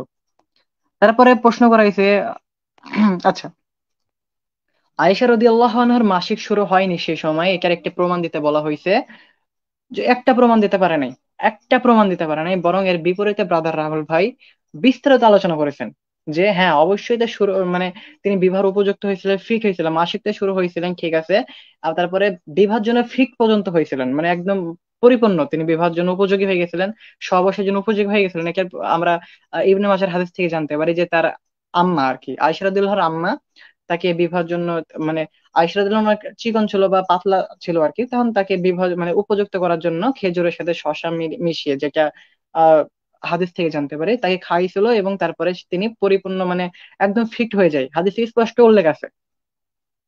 তো আসাদ নূর এটাও শুনতে ভুল করছে না, সে বোঝেই নাই, মানে জীবনে প্রথম হাদিসটা শুনছে, তো সে একার প্রেক্ষিতে দাবি করছিল এমন যে হাস্যকর একটা দাবি, যে আল্লাহ রসুল নাকি আয়েশা রাদিয়াল্লাহু আনহাকে এই মানে এগুলো খাওয়াইছিল, শসা খেজুর খাইয়ে ফিট করছিল, নাউজুবিল্লাহ, এমন একটা দাবি করছে। যদিও সে শুনতে পাইনি, না তার শোনার ভুল নাকি বিরোধিতা করবে বলে এমন একটা দাবি করছে, আল্লাহ ভালো জানে এটা। তারপরে আরেকটা প্রশ্ন, যে আয়েশা রাদিয়াল্লাহু আনহা প্রাপ্তবয়স্ক ছিলেন না, এর প্রমাণ দেন। আয়েশা আচ্ছা রাদিয়াল্লাহু আচ্ছা, আনহা যে প্রাপ্ত, কি ভাই বলে, ইকরামুজ্জামান রুকন ভাই, যে কথাটা বললেন, এই যে আহ, হ্যাঁ কি বলে, শসা খেজুর খেয়ে নবী মানে আয়েশা রাদিয়াল্লাহু আনহাকে পারফেক্ট করছিলেন, মানে এই টপিকটা একটু বিস্তারিত বলেন তো, মানে ওরা কি বলতে চাচ্ছে এখান থেকে? এটা কি আচ্ছা, ব্রাদার রাহুল বলছে কখনো? না না, ব্রাদার রাহুল ভাই এমন কোন শব্দ উল্লেখই করে নাই, মানে মূলত ওখানে ব্রাদার রাহুল ভাই পুরো হাদিসটা পড়ে শোনাইছিলেন, যে আয়েশা রাদিয়াল্লাহু আনহু বিবাহের জন্য যখন তাকে আল্লাহ রসুলের ঘরে পাঠানো হবে, তখন তিনি মানে একটু পাতলা ছিলেন, মানে মানে স্বাস্থ্য কম ছিল, স্বাস্থ্যগত ভাবে সমস্যা ছিল। তো আয়েশা রাদিয়াল্লাহু আনহা বলছেন যে এই সময় আমার আম্মা আমাকে কি করলেন, শসা আর খেজুর মিশিয়ে আমাকে খাওয়াইলেন, এবং আমার স্বাস্থ্য হয়তো অনেক উন্নত হলো। এটা হাদিস থেকে জানতে পারি, ইবনে মাজাহ হাদিস। এটা ব্রাদার রাহুল ভাই এভাবে বলছেন, পুরো হাদিসটা পড়িয়ে শোনাইছিলেন, যে তার আম্মা শুধুমাত্র খাওয়াইছিল তাকে ফিট করার জন্য। তো আশাবনুর দাবি করছে এটা, যে যে আল্লাহ রসুল নাকি তাকে খাইয়ে এমন করেছিল, এমনকি হ্যাঁ হ্যাঁ, আমাদেরকে বুঝতে আমাদের পারছি। কাছে প্রশ্ন।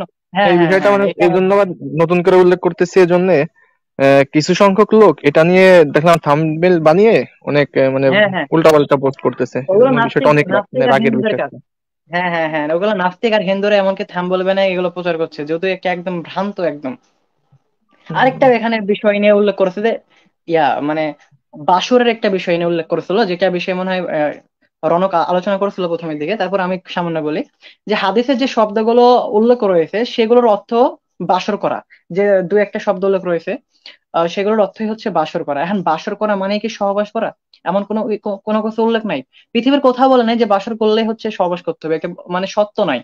বাসরের জন্য এটা সত্য নয় যে সহবাস করতেই হবে, এমন না, বাধ্যতামূলক কিছু নয়, বাসর করতে পারে।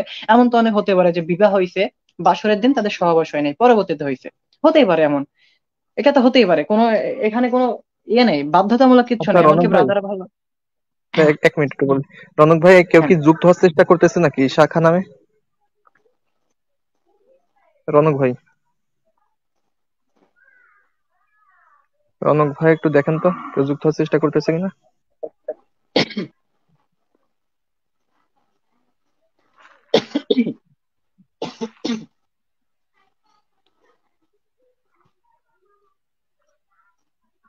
হ্যাঁ রনক।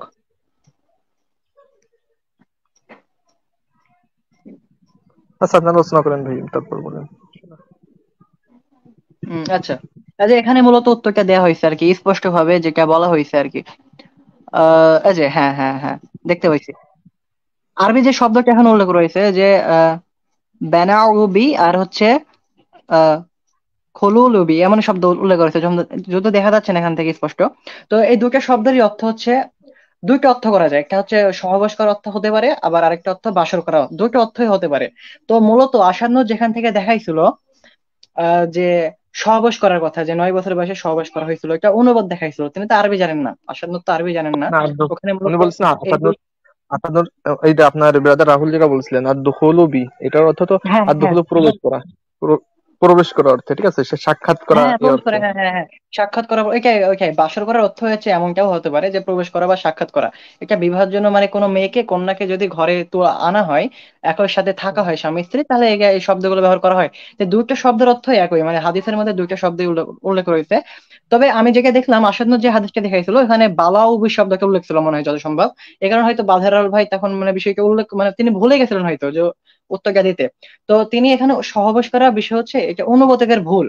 মূলত এটা হতে পারে অনুবাদকের ভুল, সহবাস করার যে হাদিসটা দেখাইছে মানে হাদিস বিগি থেকে আসাদ নূর, তো সেখানে মূলত সহবাস করা অনুবাদ করা ছিল, এই কারণে ব্রাদার হলে পাল্টা জবাব তিনি দিতে পেরেছিলেন, নয়তো সে পাল্টা জবাব তো অনেক দূরের কথা, সে কিচ্ছু বলতে পারতো না সেখানে।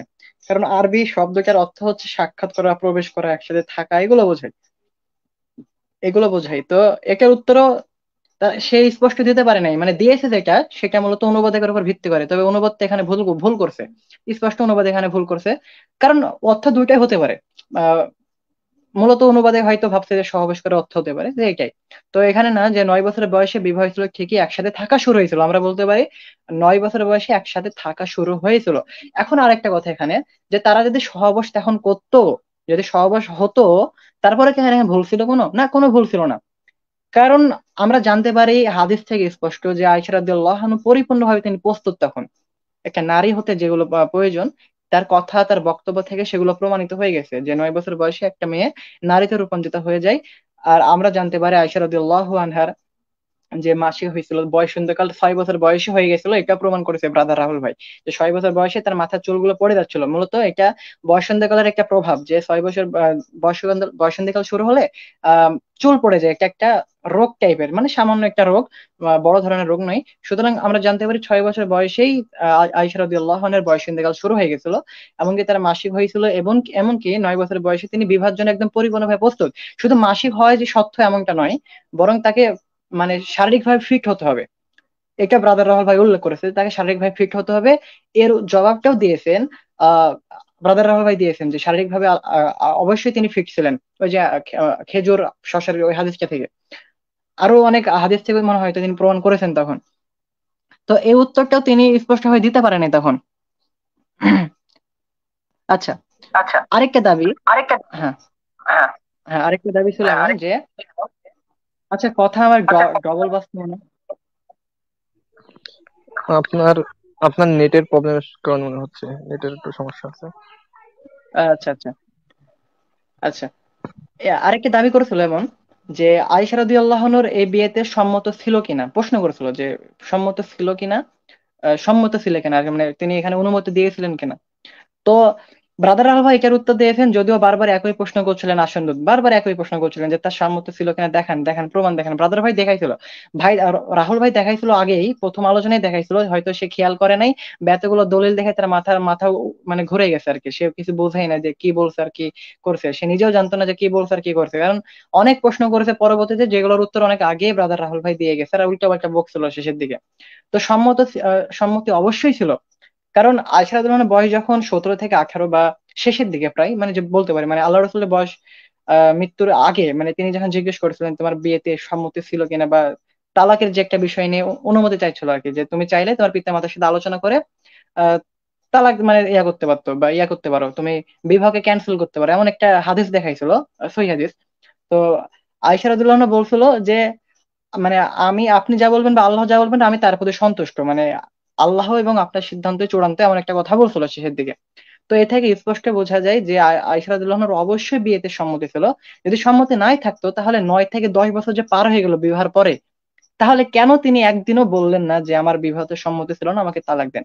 বরং আমরা অনেক হাদিস থেকে জানতে পারি যে এমন হয়েছে যে অল্প বয়সে বিয়ে দিয়েছে বাবা, তারপরে আহ যখন বয়স হয়েছে মেয়ের, তখন সে বুঝতে পেরেছে তার স্বামী ভালো না বা তার স্বামীর পছন্দ হয়নি, তখন আল্লাহ রসুলকে যে গিয়ে বলেছে যে আমার পছন্দ না বা এমন কারণে আমি তার সাথে থাকতে যাচ্ছি না, তখন আল্লাহ রসুল বিয়েকে ক্যান্সেল করে দিয়েছেন। একই এখতিয়ার দিয়েছিলেন আয়েশা রাদিয়াল্লাহু আনহাকে, তিনি বলেছেন যে আল্লাহর সিদ্ধান্ত আর আপনার সিদ্ধান্ত চূড়ান্ত, আমি আপনাকে নিয়ে ঈর্ষা করি, আমি আপনাকে নিয়ে অহংকার করি, গর্ব করি, কারণ আপনার মতো স্বামী বা মানে ভাগ্যের ব্যাপার একটা, এটা জানা বিষয় সকলের। সুতরাং তিনি আল্লাহ রসুলকে অনেক মানে সুখী ছিলেন, খুশি ছিলেন।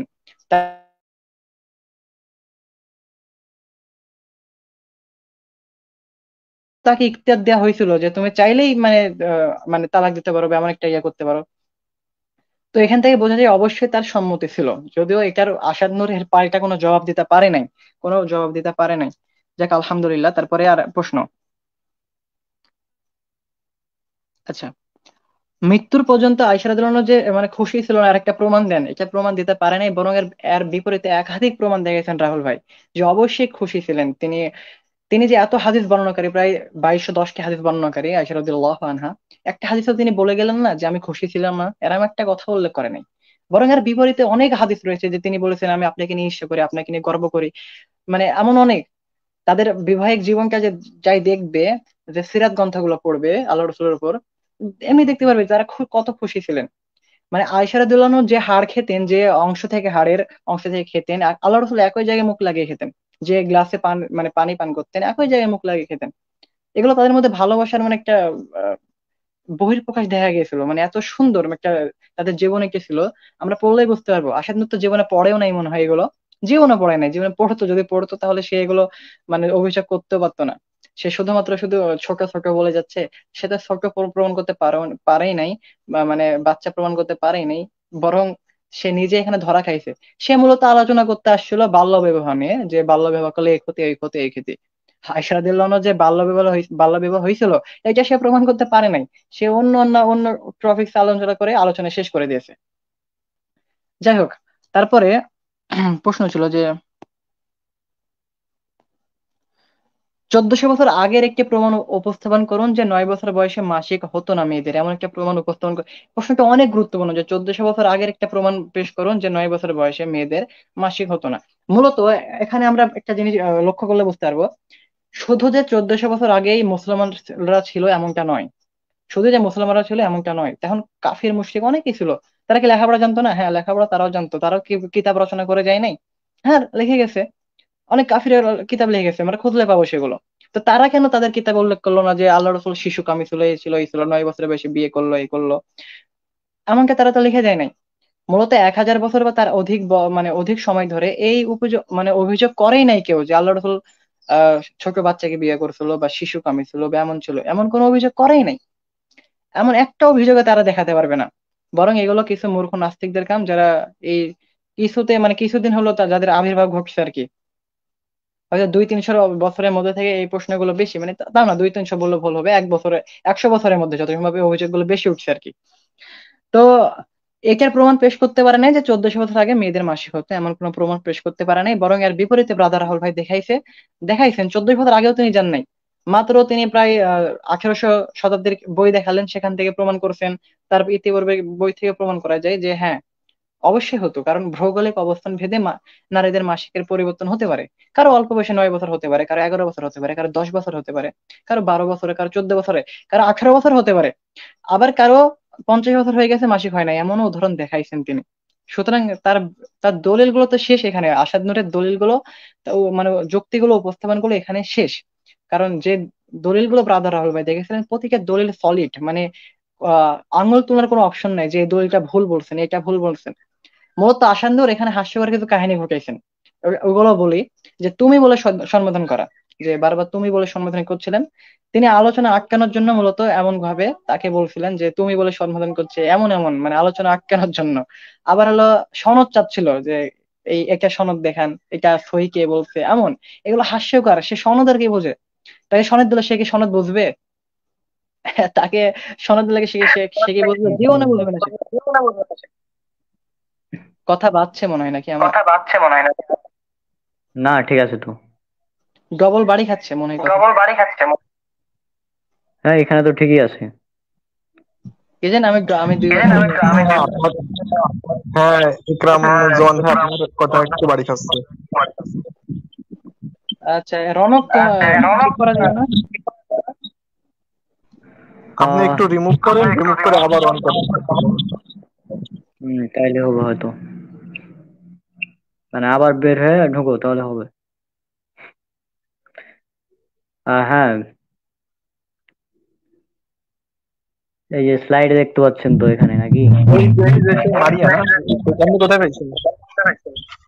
ওই যে গ্রুপে, মানে আমি এটা দেখালাম কারণ এ প্রশ্নের অ্যান্সার অলরেডি দেওয়া হয়ে গেছে। হ্যাঁ, মানে এই এটা দাবি করেছে ওরা।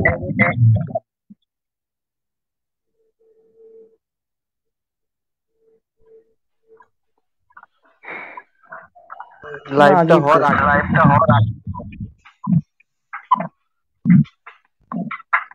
আমার কথাও তো বাঁচতেছে না। তাই তো। সালামু আলাইকুম। ওয়ালাইকুম আসসালাম। কথা এ আবার রনক ভাই, রনক ভাই আপনার ওখানে কোনো সমস্যা হচ্ছে বুঝছেন?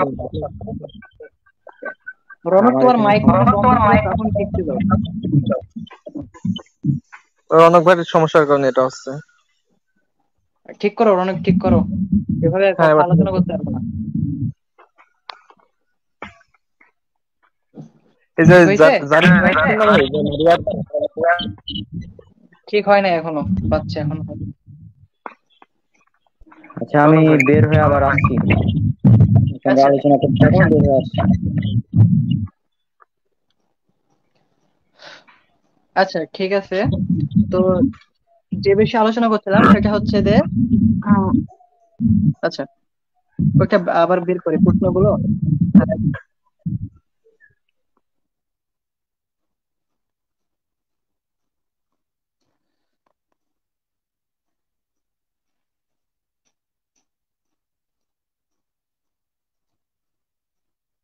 হ্যালো, শোনা যাচ্ছে আমাকে? হ্যাঁ শোনা যাচ্ছে, বলেন। আচ্ছা, রাধা রাহুল ভাই আরেকটা প্রশ্ন করেছিল যে 7 থেকে 9 বছর মেয়েদের যে মাসিক হয় না, এর একটা দলিল পেশ করতে। এর প্রেক্ষিতে সে একটা দলিলও পেশ করতে পারে নাই, কারণ এটা তো প্রমাণিত প্রমাণিত সত্য, যেটা হতেই পারে, এমনকি হয়েছে। আয়েশা রাদিয়াল্লাহু আনহার সে সময় হয়েছেন, এটার প্রমাণ পেশ করেছেন এবং দলিল সহ উল্লেখ করেছেন, একদম স্পষ্ট। তো এর প্রেক্ষিতে তিনি কি জবাব দিবেন, এটা সে উত্তর দিতে পারে নাই। মানে প্রতিটা প্রশ্নর কোন একটারও সে সঠিক উত্তর দিতে পারে নাই, শুধু একটা প্রশ্ন ছাড়া, যে যে সহবাস আহ করেছিল, ব্রাদার হালভাই বলছিল যে শুধু বাসর হয়েছিল বা দেখা সাক্ষাৎ হয়েছিল, বা একসাথে থাক।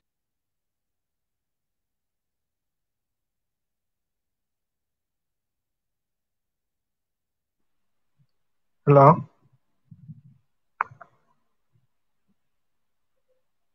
ইকরামুজ্জামান ভাই আপনাকে শোনা যাচ্ছে না, আপনার কথা আসতেছে না।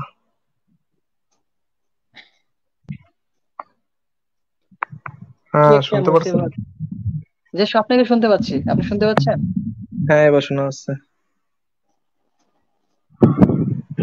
আচ্ছা, বলছিলাম যে আহ 7 থেকে 9 বছর বয়সের যে মেয়েদের মাসিক হয় না এর প্রেক্ষিতে একটি দলিল উল্লেখ করতে বলছিল আর কি, একটা প্রমাণ উল্লেখ করতে বলছিল, যেটার প্রেক্ষিতে সেটা দলিল উল্লেখ আবার কথা পাচ্ছে রনক, রনকের জন্য মনে হয়।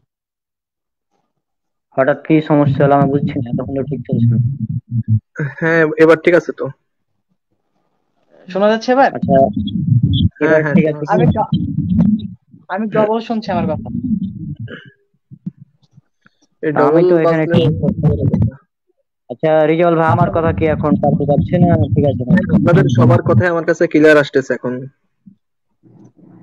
ও, আচ্ছা, আমারই সমস্যা নাকি? আচ্ছা রুকনের এখানে দুটা ডিভাইস দেখছি কেন? ও আচ্ছা আচ্ছা আচ্ছা, বুঝছি বুঝছি বুঝছি বুঝছি।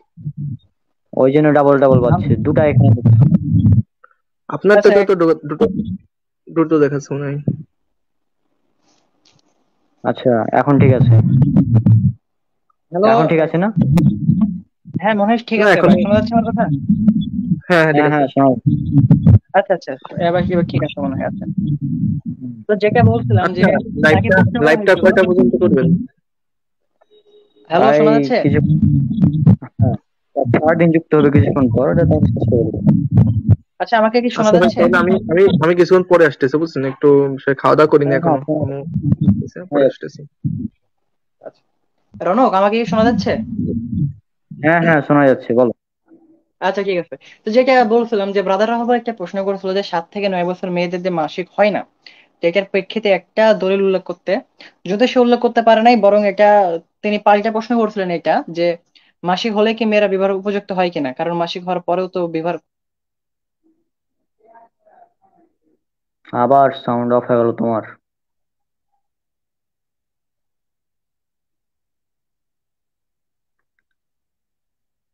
রুকন, তোমার শোনা যায় না? সাউন্ড বন্ধ। শোনা এখন যায় না? শোনা যাচ্ছে। এখন বলো, কি এখন একটা বলো। মুসিবত! আচ্ছা ঠিক আছে। এমন সমস্যা হচ্ছে কেন আল্লাহ জানে। যাক, আল্লাহ তাআলা করুক।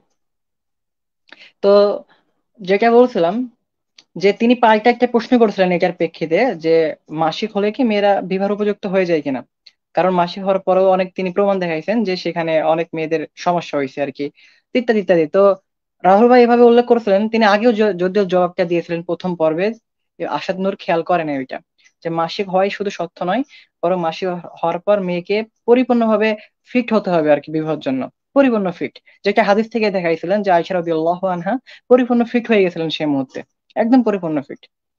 তারপরে মেয়ের সম্মতি লাগবে, এখানে কি আল্লাহ আয়েশা রাদিয়াল্লাহু আনহার সম্মতি ছিল না? হ্যাঁ অবশ্যই ছিল, যেটা হাদিস থেকে দেখাইছেন। পিতার সম্মতি লাগবে, হ্যাঁ অবশ্যই পিতার সম্মতি ছিল। যদিও আসাদ নূর এখানে একটা বড় প্রশ্ন উত্থাপন করেছিলেন যে আবু বকর যখন জিজ্ঞেস করলেন, আবু বকরকে যখন বলা হলো, তখন আবু বকর বললেন আপনি তো আমার ভাই। এটা নিয়ে আসাদ নূরের যত ঝামেলা আর কি। তো এটা বলার অর্থ এটা নয় যে সে বিবাহ তো অনুমতি দিচ্ছে না বা এমন কিছু করছে না, বা এটার কোনো অর্থই নাই, এর কোনো অর্থই হয় না। বরং সেটা জানার জন্য প্রশ্ন করছেন যে আপনি তো আমার ভাই। তো তিনি বললেন তুমি আমার দিন আর কিতাবের ভাই।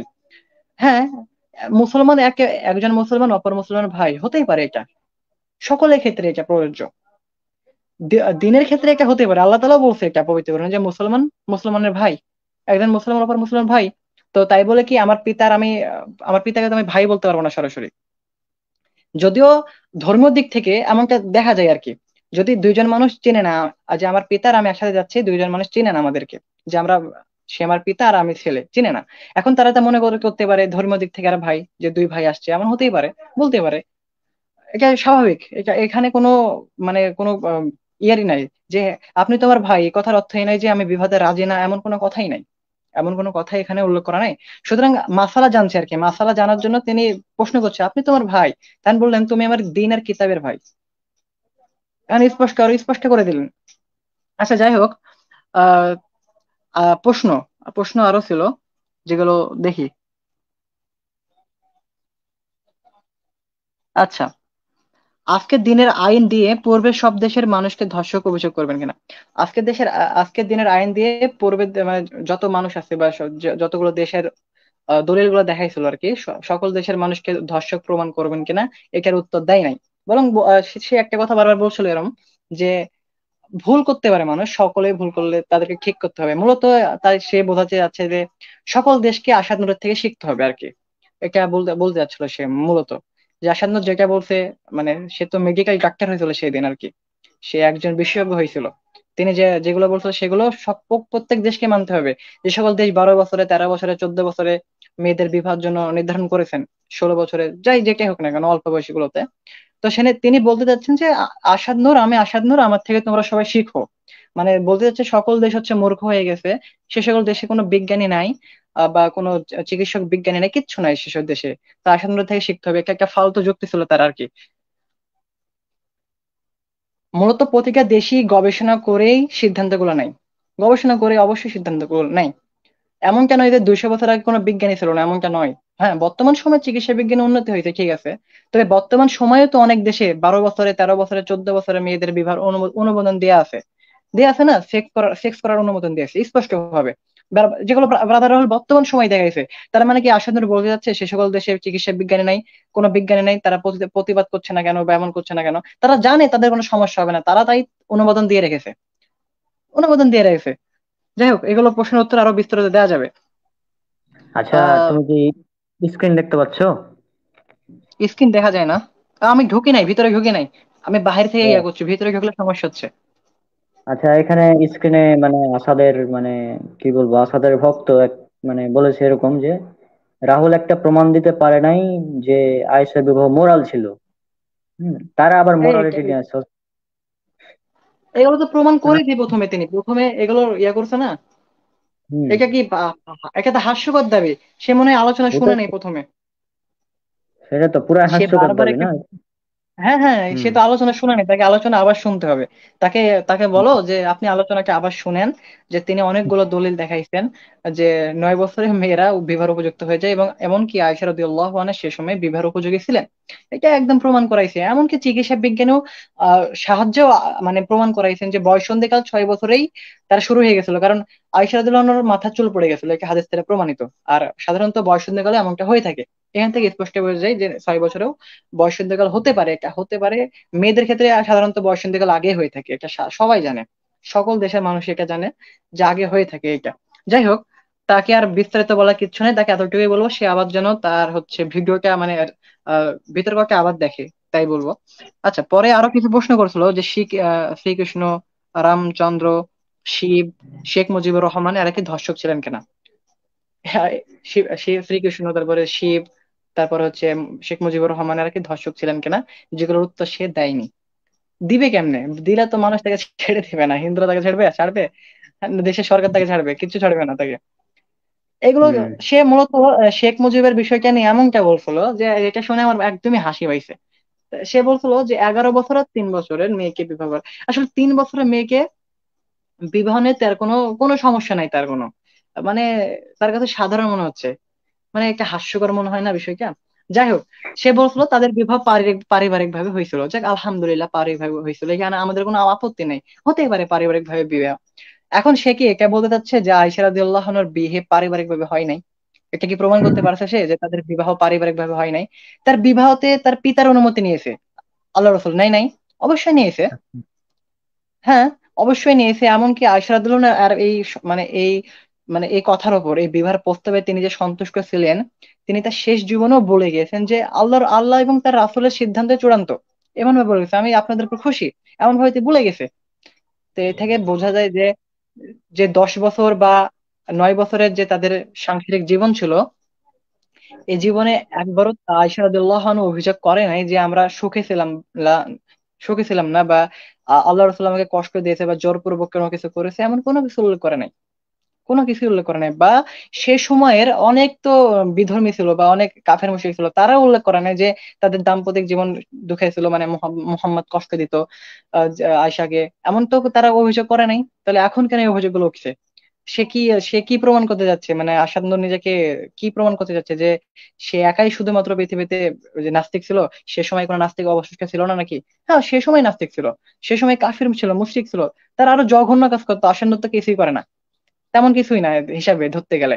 তারা আরো জঘন্য মানে অপবাদ দিত, আরো জঘন্য কথা বলেছে। আল্লাহ রাসূলকে গণক বলা হয়েছে, জাদুকর বলা হয়েছে, তারপর হচ্ছে আরো কত কি বলা হয়েছে না, কবি বলা হয়েছে যখন কোরআনকে অবতীর্ণ করা হচ্ছিল, কিন্তু তাকে একবারও এই কথা বলা হয়নি যে তিনি শিশুকামী ছিলেন বা তিনি ছোট মেয়েকে বিবাহ করছে বা বাল্য বিবাহ করছে, এমন কোনো কথা উল্লেখ করা হয়নি। কারণ সেই সময় এটা সাধারণ মানে বিষয় ছিল একটা, সে সময় সবাই এমনটা করতো, কারণ কোনো সমস্যা দেখা দিত না, এটা স্বাভাবিক দৃষ্টিতে। তো যাই হোক, আসান্দর হয়তো পড়াশোনা করে নাই, জানেই না। তাকে তো 200 বছর আগেরও রেকর্ড দেখানো হয়েছে, সে সেটাও পড়ে নাই হয়তো, সে কোনো কিছু না জেনে এগুলো এসে বলতে গেছে আর কি। তো আলোচনা এখানে সংক্ষিপ্ত করতে যাচ্ছি আমি, কারণ যদি আমার প্রিপারেশন নিয়ে আসি নাই, তবু উত্তরগুলো দিলাম, 21টা প্রশ্নের জবাবটাই হুম। সংক্ষিপ্ত ভাবে দেওয়ার চেষ্টা করলাম। যে আসাদ নূর কোনো প্রশ্নের সঠিক উত্তর দিতে পারে নাই, সে তো প্রশ্ন শুনে ঘাবড়ে গেছে। আমি ভাবলাম যে হয়তো সে 1-2টা প্রশ্ন ধারাবাহিকভাবে উত্তর দিবে, তার সামনে প্রশ্নগুলো উপস্থাপন করা হয়েছিল, সে চাইলে স্ক্রিনশট নিয়ে উত্তরগুলো দিতে পারতো, সে হয়তো লিখেও নিয়েছিল, যদিও লিখছে ভুল লিখছে। তা হাস্যকর হুম, লাগলো হুম। বিষয়টা। সে লেখার সময় ভুল ভুল কিছু লিখেছে আর কি প্রশ্ন। যাই হোক, 2-1টা হ্যাঁ। প্রশ্ন লিখছে, মানে 21টা প্রশ্নের মধ্যে 2 থেকে 3টা মনে হয় লিখছে শুধু, যদিও সেগুলো টাচ করার চেষ্টা করেছে, যদিও একটা পরিপূর্ণ উত্তর দিতে পারে নাই। তো এখানে আমাদের বিতর্কের বিষয়টা জায়গায় দেখতে হবে, গভীরভাবে পর্যালোচনা করতে হবে যা ব্রাদার রাহুল ভাই কোনগুলো কি কি দলিল উপস্থাপন করলো, আসাদ কোনগুলো উত্তর দিতে পারলো। এটা দেখলে আমাদের বিতর্কের সমাধান পেয়ে যাব। মূলত আমরা এটা দেখবো না যে আসাদ আটকাচ্ছে সনদ চেয়ে, তারপরে হচ্ছে কোন কিতাব থেকে তুমি বলে সম্বোধন করেছে এর জন্য আটকাচ্ছে, এগুলো দেখবো না। এগুলো তো তার হলো চাল ছিল, এগুলো বলে মানে আটকাবে আর কি, সময়কে অপচয় করবে বা আটকানোর একটা হতভঙ্গ ভাবে আটকাই দিবে আর কি, যাতে মানুষ এই সময় একটা বিরক্ত বোধ করে যে কি বলছে, আসলে ব্রাদার রাহুল ভাই খুঁজে পাচ্ছে না দলিল। তারপর হচ্ছে মূলত একটা জায়গায় আপনি যখন থাকবেন, উপস্থিত থাকবেন, আপনার হাজারটা দলিল জানা থাকলেও সে সময়ে আপনার দলিলটা বের করতে গিয়ে সময় লাগবে। একটা সাধারণভাবে একটা স্বাভাবিক হিসাব। আপনার যে দলিল জানা আছে যে অমুক জায়গায় আমি দলিলটা পাবো, হতে পারে আপনার নেট প্রবলেম, হতে পারে কোনো একটা কারণে আপনি সেই জায়গায় পৌঁছাতে পারছেন না, টেনশনের সময় মানুষ কত কি না করে, এমনটা হতে পারে। সুতরাং ব্রাদার রাহুলের দলিল বের করতে টাইম খুব একটা বেশি লাগে নাই, যদিও আলহামদুলিল্লাহ, তবুও যতটুকু টাইম লাগেছে এই কারণে হয়তো দর্শকগণ ভাবতে পারেন যে হয়তো এত দেরি লাগছে কেন, হয়তো ভুলভাল। তো আশানুরকে দলিল উপস্থাপন করা হলো আরবির, সে কি আরবি পড়তে পারলো নাকি একবারে দেখলো? সে দেখে নাই, কিন্তু সে জানেও না যে আরবি কি লেখা আছে ওখানে। সে জাস্ট একবার এক নজর দেখলো, দেখে শেষ, এক নজর দেখে হুম। শেষ। এটা মূলত তাকে আটকানোর জন্য উদ্দেশ্য তোলো। সুতরাং এগুলো দেখবো না আমরা, বক্তব্যের মধ্যে যে আটকাই দিচ্ছে, সনদ চাচ্ছে বা ইয়ে চাচ্ছে, এগুলো আমরা কখনো লক্ষ্য করবো না। এগুলো মূলত আহ মানে যারা শুনছে শ্রোতাকে বিভ্রান্ত করার জন্য, আটকানোর জন্য, যে আসান্দর এগুলো বলে আটকে দিচ্ছে। তো এগুলো নিয়েও আমাদের কিছু মুসলিমদের মধ্যে মানে কি বলে না, হিংসা বিদ্বেষের একটা প্রভাব রয়েছে, যে ব্রাদার হালকা আটকে দিছে, এই করছে এই করছে। এগুলো হাস্যকর, তাকে কোথাও আটকাতে পারেনি, কোথাও আটকাতে পারেনি তাকে। মূলত একটা সময় লাগতে পারে, বিষয় টেনশনের সময়। আর আমরা হ্যাঁ। আরেকটা বিষয় লক্ষ্য করলে দেখতে পাবো যে আসাদ নূরকেও যখন দলিল চাইছে আর কি, এমন ইয়া করছে, কথা। আসাদ নূর হতভঙ্গ হয়ে একটা আটকে গেছে। হ্যালো, কিছু বলছো? হুম। হ্যাঁ। কিছু না, কি? ওই এখানে স্ক্রিনে একটা কমেন্ট শো করালছি তো, আচ্ছা।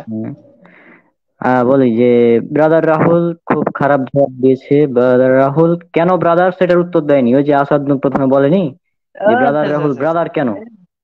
এটার উত্তর দেয়নি। তারপর ভাই আরেকটা সে বলছে মনে যে হয় কেন 6 বছর শিশুকে বিয়ে করেছে, এটার উত্তর দেয়নি। আজীব ব্যাপার, ও তো শিশু কি হলো প্রমাণই কি করতে হলো? পারেনি। হ্যাঁ হ্যাঁ। আরেকটা বলছে কি যে প্রশ্ন করলো? কেন 6 বছরের শিশুকে বিয়ে করেছে, তার জবাব দেয়নি হুম। ব্রাদার রাহুল। আচ্ছা আচ্ছা। আর তুমি কেন এগুলো জবাব ব্রাদার দেয়। এটারও জবাব হ্যাঁ, দেয়নি। আচ্ছা আচ্ছা, আমি উত্তর দিই আসলে। তো আচ্ছা, সে মনে হয় শিক্ষিত নাই, মানে সে মনে হয় শিক্ষিত কোনো মানুষ না। ব্রাদার শব্দের অর্থ মনে হয় সে জানে না, ব্রাদার মানে কি। এবং তাকে মনে হয় হ্যাঁ। ক্লাস 1-2 এর বইগুলো আবার মনে হয় পড়ানো উচিত, কারণ আমাদের তো হুম, পড়ানো হইতে। হ্যাঁ, ব্রাদার মানে যে কি হয়তো সে জানে না। ব্রাদার মানে যে ভাই, এটা সে হয়তো জানে না। আল্লাহ তাকে জানার তৌফিক দান করুক, বা সে যেই হোক না কেন। হাস্যকর দাবি ভাই এগুলো। কেন ভাই ব্রাদার হতে পারেন একটা মানুষ? যারা ইংল্যান্ডে থাকে, একজন মুসলিম ইংল্যান্ডে বসবাস করে, সে নিজেকে বলতে পারে ব্রাদার বলে সম্বোধন করছে আপনাকে, আপনাকে ব্রাদার বলে সম্বোধন করছে, যে সে আমার ভাই, দিনের ভাই, ব্রাদার বলতে পারে এমনটা। তো এখানে ব্রাদার লাগাইলে সমস্যা কোথায় রে ভাই? আর ব্রাদার হলে একাধিকবার উত্তর দিয়েছেন এটা অন্যান্য ভিডিওতে, আপনি ভাই ইউটিউবে সার্চ করে দেখে নেবেন যে কেন তাকে ব্রাদার বলা হয়। মূলত যারা ভারতে, যারা মানে ইয়ে করে, দিন প্রচার করে, তাদের নামের সামনে বা বিভিন্ন বিতর্ক করে অমুসলিমদের সাথে বা ইয়ে করে, তিনি এভাবে হয়তো উত্তরটা দিয়েছিলেন। বিস্তারিত দেখে নেবেন ইউটিউবে গিয়ে। তো তাদের নামের পূর্বে আসলে ব্রাদার লাগানো হয়, যারা হচ্ছে দিন প্রচার করে, বিতর্ক করে বা ইয়ে করে। এই কারণে তাদের নামের একটা টাইটেল টাইটেল আর কি। যেমন আমাদের বিভিন্ন শায়েখদের নামের সামনে যেমন ডক্টর লাগানো হয় বা ইয়া লাগানো হয়, শায়েখ লাগানো হয় ইত্যাদি বলে সম্বোধন করি, এগুলো হয় তেমনি ভাবে সাধারণ একটা বিষয়। যেমন মুফতি লাগানো হয়, তারপরে হচ্ছে ইমাম লাগানো হয় সামনে, এগুলো সাধারণ একটা বিষয় রে ভাই, টাইটেল বোঝেন না নামের পূর্বে? যারা দিন প্রচার করে মানে এই হিন্দুস্তানি মানে ভারতে, তাদের নামের পূর্বে এটা লাগানো হয়। যেমন ব্রাদার আরমান আছে, আরো অনেকেই আছে। তো এগুলো কোনো প্রশ্নই না ভাই, এগুলো প্রাসঙ্গিক প্রশ্ন, এই কারণে ব্রাদার রাহুল ভাই উত্তর দেয় নাই। ওখানে সত্যতে জোরেই দিয়েছিল যে প্রসঙ্গের বাইরে যদি কেউ কিছু বলে সেগুলোর উত্তর দেওয়ার প্রয়োজন ইচ্ছা হলে দিবেন, হলে না। ব্রাদার হালকে অপশন হয়তো ভুলে গেছে, এখানে কোনো ইয়ে নাই যে তিনি উত্তর দেয় না ইচ্ছা করে ভাবে, এমন কিছুই না। সে মূলত প্রসঙ্গের উপরে আলোচনা করতে চেয়েছে। এমনকি তাকে এটা বলা হয়েছে আশাদ নূরকে যে আপনি পার্সোনালি তাকে জিজ্ঞেস করে নেবেন যে আসলে তাকে কেন ব্রাদার বলা হচ্ছে বা ইত্যাদি। তো এগুলো ভাই অপ্রাসঙ্গিক। আরেকটা বিষয় প্রশ্ন করছে যে 6 বছর বয়সে কেন বিবাহ করেছিলেন। মূলত 6 বছর বয়সে কেন বিবাহ করেছিলেন এটা হাদিস দ্বারা প্রমাণিত যে কোন মুসলিম প্রশ্ন করছে না হচ্ছে খ্রিস্টান না নাস্তিক, মানে কোন নাস্তিক হিন্দু, প্রশ্ন করছে নাকি? হিন্দু, হিন্দু। কে? হিন্দু, হিন্দু, আচ্ছা আচ্ছা।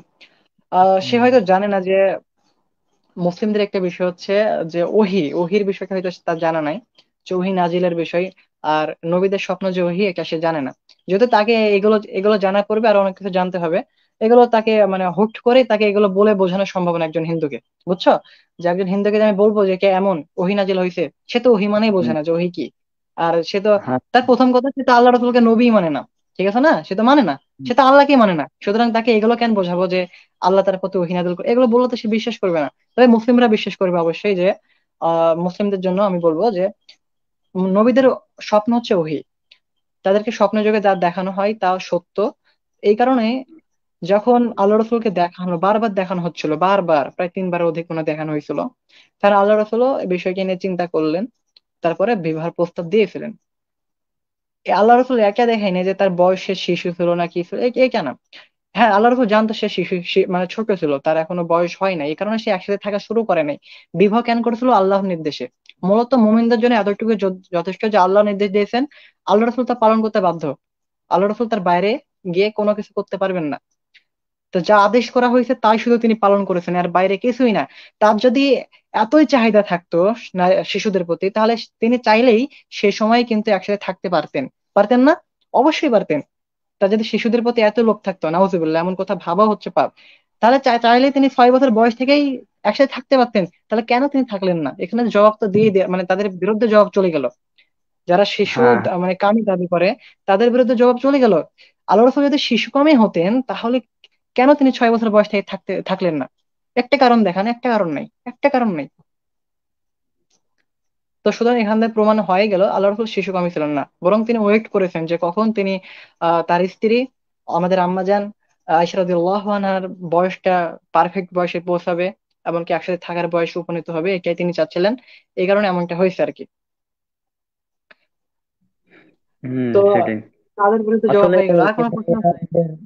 এরা এদের নিজেদের দেবতাদের সম্পর্কেও জানে না। হ্যাঁ, যেমন না না, ব্রাদার রাহুল তো কিছু দেখে। জানে না। হ্যাঁ সেটাই হ্যাঁ তো। হ্যাঁ, ওইটাই তো। হ্যাঁ হ্যাঁ, ওইটাই তো, রাম 6 বছর রাম বয়সে তো রাম কৃষ্ণ বিয়ে কৃষ্ণ করতো, 6 বছর 6 বছর বিয়ে বয়সে। করেছিল। হ্যাঁ, তো হ্যাঁ এখন হ্যাঁ, আমরা যদি প্রশ্ন তাদের করি, বিষয়ে হ্যাঁ হ্যাঁ, আমরা যদি একই তাদের প্রশ্ন বিষয়ে করি ইরফান খান 6 বছরে বিয়ে করেছিল, তখন কি দিবে ওরা? পারবে? হ্যাঁ হ্যাঁ, ওইটাই তো। তারা জানে না।